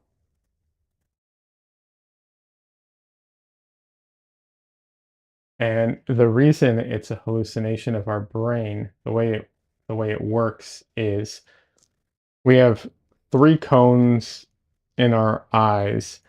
We have a what is it? A red one, a yellow one, and a blue one? No, RGB. A green one. Sorry. So it's a red one, a green one, and a blue one. And depending on how much each one is light each one's receiving, we see the colors. So if blue and green are receiving colors, it looks yellow. And if red and green are receiving light, then it looks what would it be? Brownish? Whatever. Doesn't matter. But when blue and red are receiving, and what's it called? Green isn't, our brain goes, wait a second, it's in between these two, it's light, but this one isn't light. So what does that look like? And that's magenta. So your brain just hallucinates a color to fill it in. which I think is very interesting.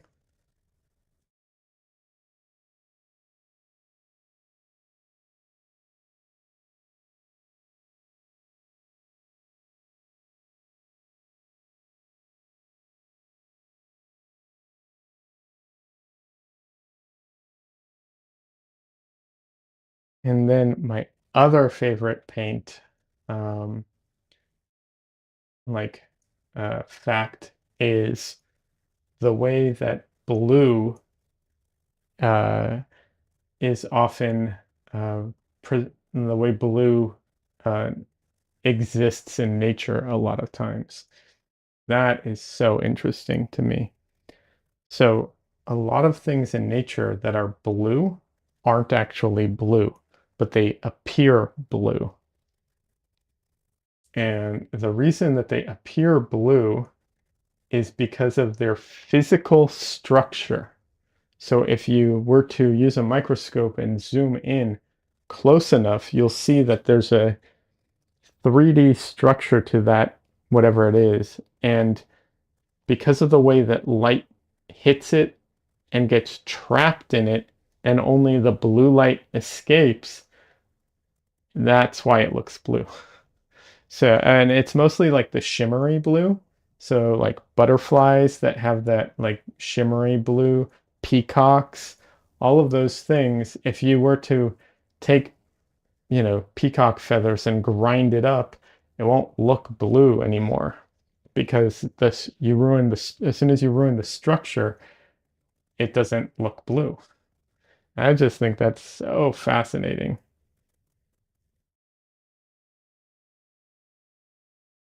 And that's why blue is actually a very difficult pigment to deal with. Like there aren't a lot of blue pigments out there.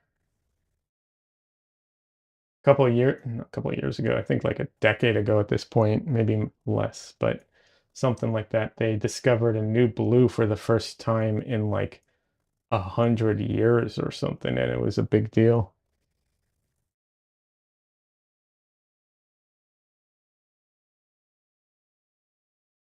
In case you're curious, that blue is Yinmin blue.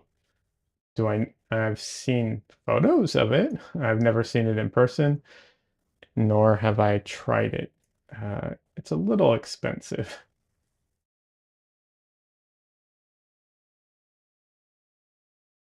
For a long time, it wasn't available in oil paints either, but now it is. But not many brands have it. It's also not really a very useful blue, in my opinion, for how I paint. But doesn't mean it's not a good blue. Just saying, like personally, I probably wouldn't really use it. It's kind of like an ultramarine blue, roughly.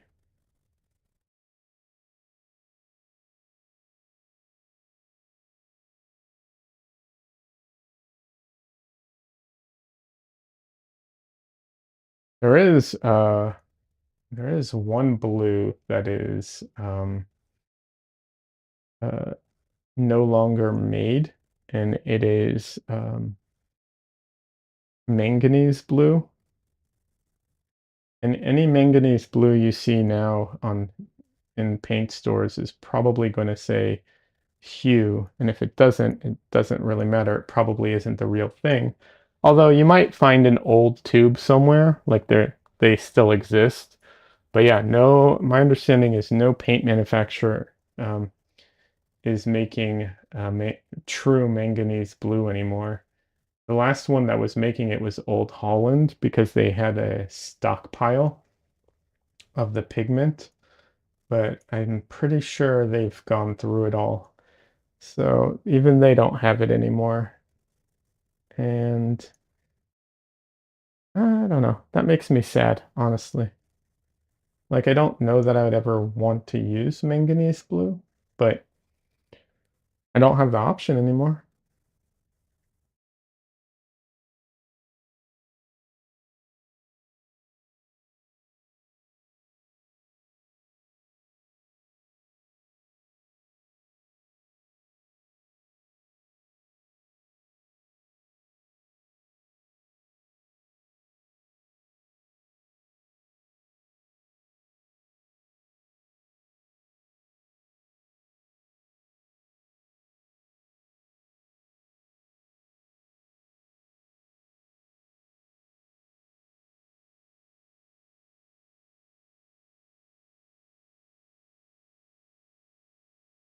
Don't get me wrong, I don't feel that way about every paint.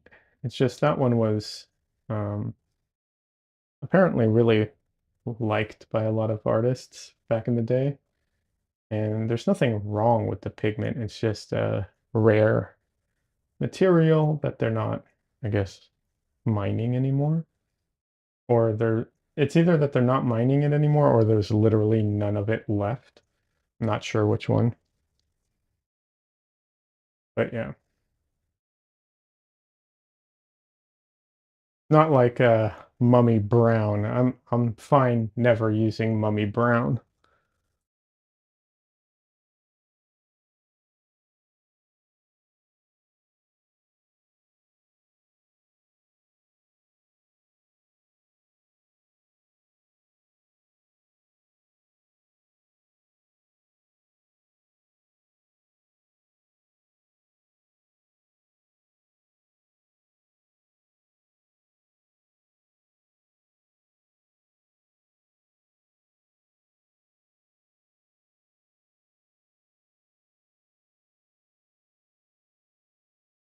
In case anyone doesn't know and you're like, what is mummy brown? It is exactly what it sounds like.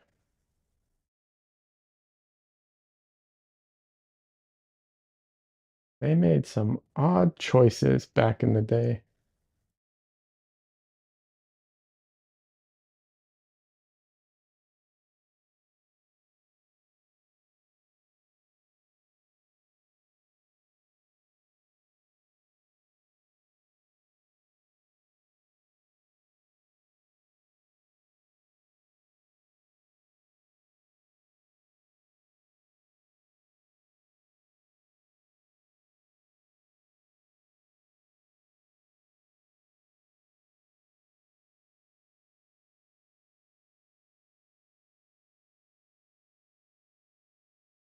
There's a channel on YouTube. I do not remember their name, unfortunately, where she takes all kinds of old toxic pigments and like finds them and actually uses them, but she does wear safety stuff. So she did the like she found like a can of the arsenic paint or whatever it is and tried that out and stuff like that.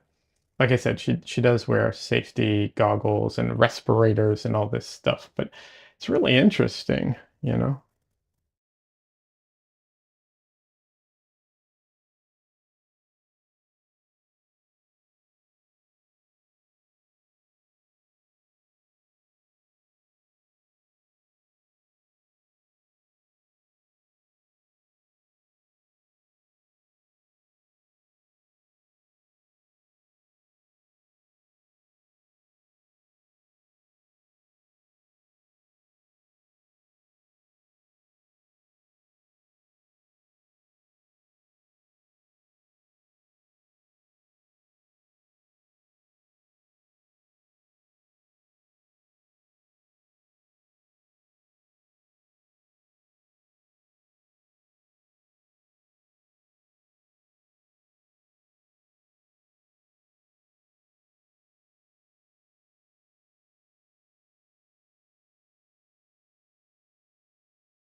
All right, Des.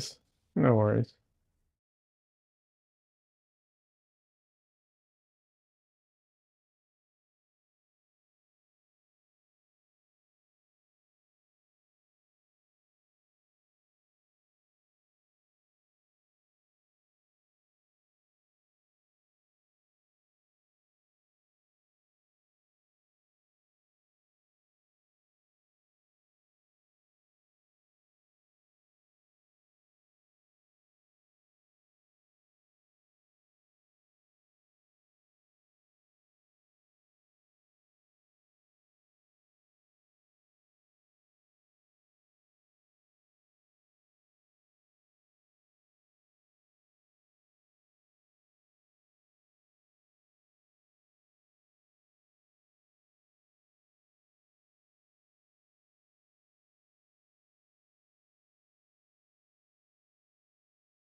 So even though I am messing with the values of this like drastically, one of the things I'm trying to do is keep the overall structure.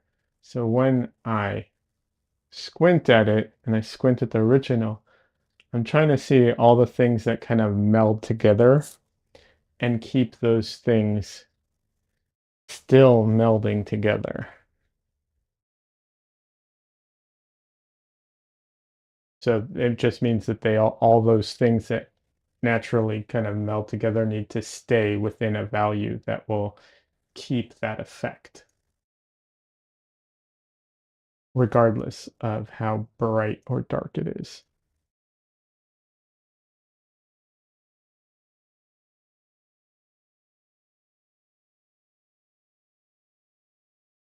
Also, bright and dark, not always truly the best descriptors, but you know what I mean. At least I think you do.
Let's see.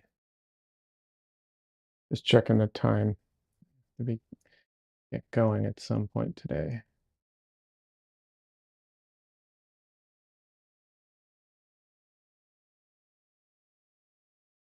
I am going to pick up my paintings from the group show I was a part of. So,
paintings like this, in a way, are very economical.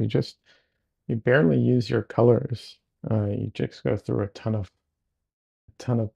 white, but all the other colors you barely touch.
Hi, Tristan. Hi, baby boy.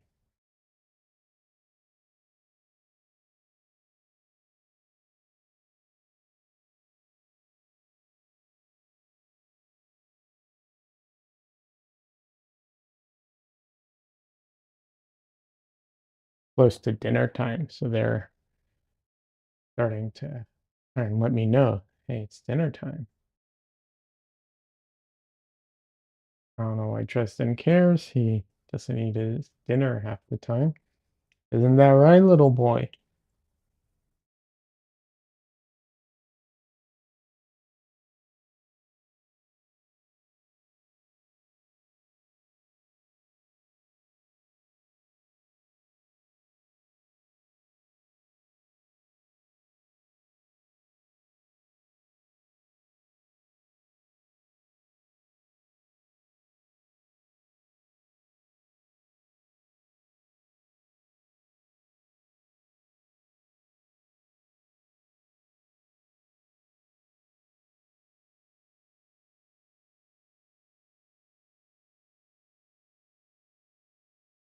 Little boy.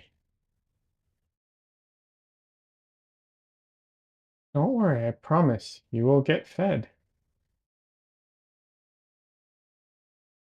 It is not dinner time yet.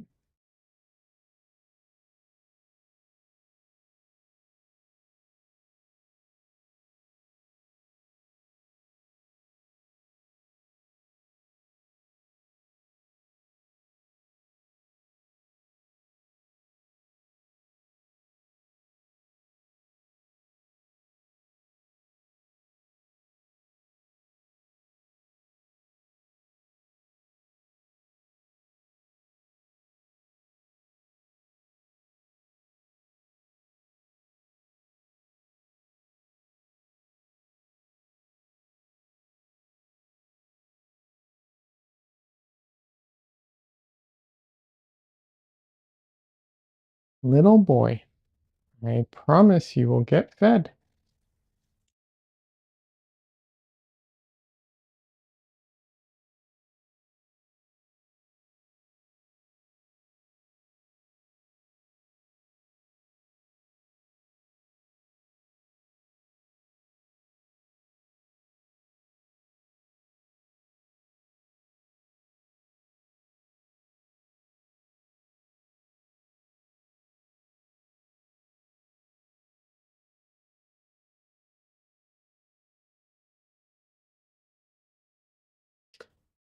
Oh, Mark, I'm so sorry to hear that.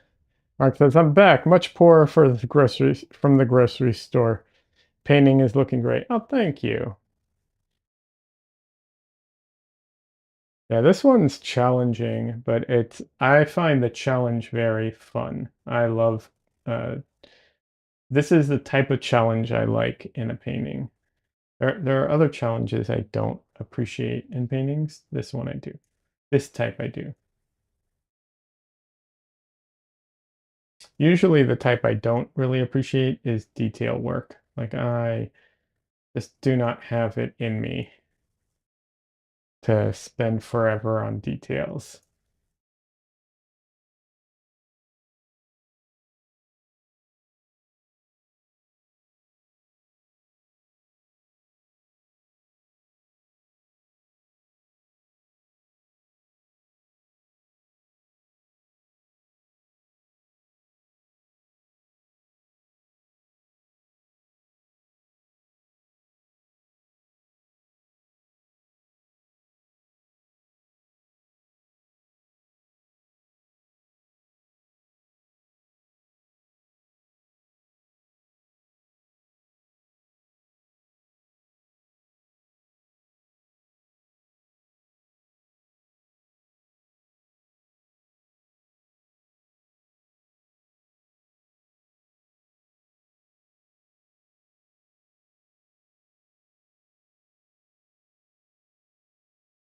Let's see if I can find this.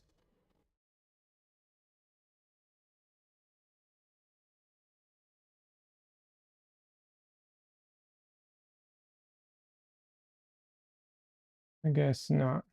Somewhere I have one of those cards that like shows the value of things. You know, the value scale. I wanted to see what this was on the value scale. But I don't know where that card is because I don't use it very often. Uh,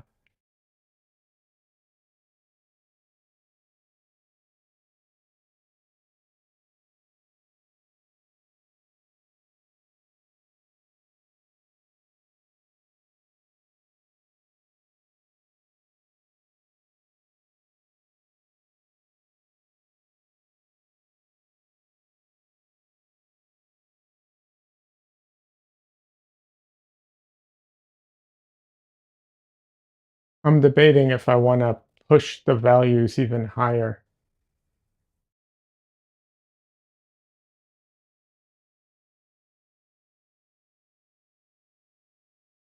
Unfortunately, I wish sometimes I need to do a couple extra steps to get to where I want to go, even though theoretically I could just skip all those steps and get there, but sometimes my brain uh just can't do it in one step.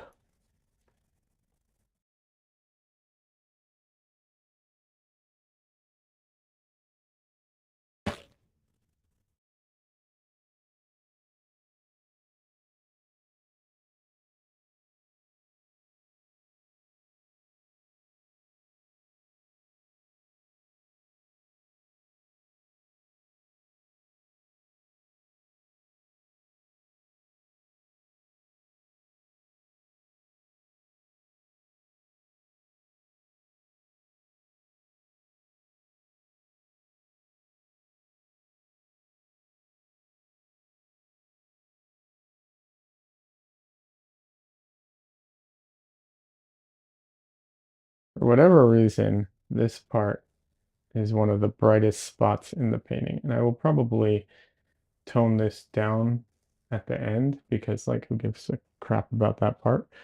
But right now it's a good spot to just pick out like my brights,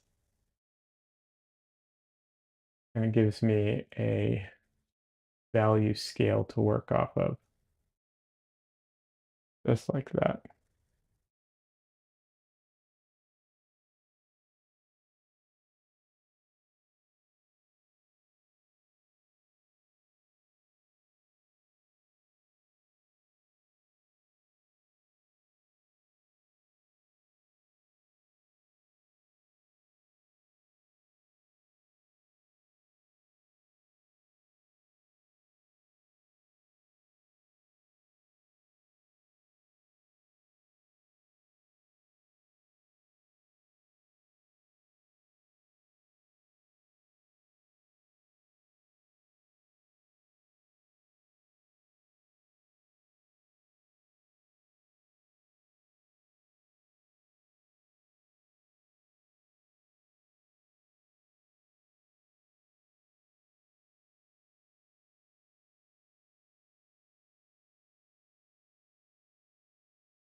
Yeah, I'm pushing it. I'm trying to push the light even lighter, and I'll probably drag some of the darks even lighter.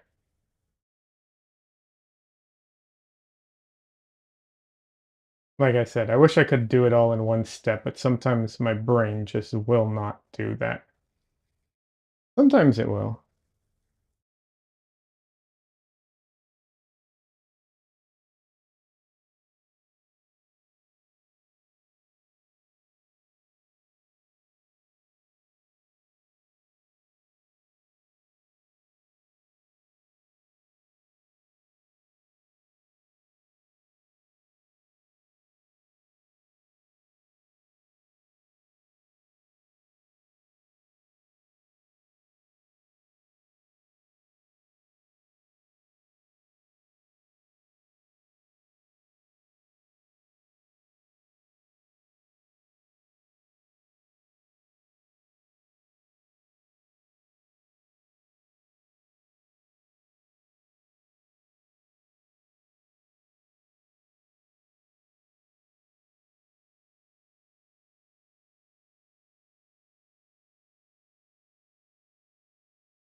All right, I think I'm running out of steam. I was talking about all kinds of fun in my opinion, paint facts and stuff like that, but I definitely feel like uh, I can feel like I cannot chat as much and paint at the same time because my concentration just isn't there. So I think I'm gonna end the stream in a few minutes. But yeah, I think this is starting to come into a good place. Like I said, I really do wish I didn't have to go through extra steps, but unfortunately, we can't always um, like sometimes the steps that we take, at least in my experience, for me, sometimes the steps I take are purely for my own brain to like understand what I'm doing versus actually necessary for the painting. But, if my brain can't really like figure it out, then it's kind of necessary for the painting in a way.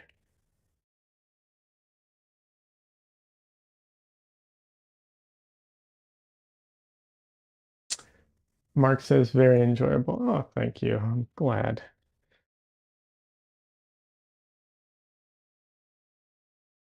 I will be back on Thursday. I stream uh Thursday.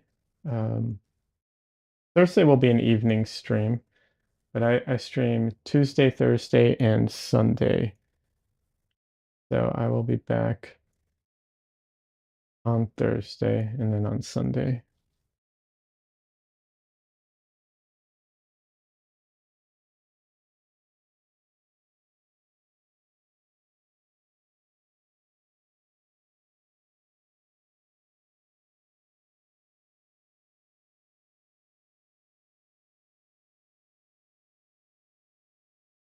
I give a little bit of time when I say I'm about to end the stream because of how much of the delay there is sometimes. So you never know. Sometimes people ask questions right at the end, so I always give a few extra minutes just in case.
All right. Thank you so much for hanging out with me today. Mark, it was a pleasure. Like I said, there's a bit of a delay, so if I'm off before you can respond, no worries. But yeah, it was a pleasure meeting you and hanging with you and everybody. Lost Pixel, hey! Just as I was finishing up. Uh, Lost Pixel, sorry. My brain's just fried and I have to go out tonight to do art outside. New thing is uploaded, just a fire. Awesome. Thank you. Thank you so much, Lost Pixel. Me and Lost Pixel are collabing on something, and I say that in the most generous of ways for myself because he's doing all the work.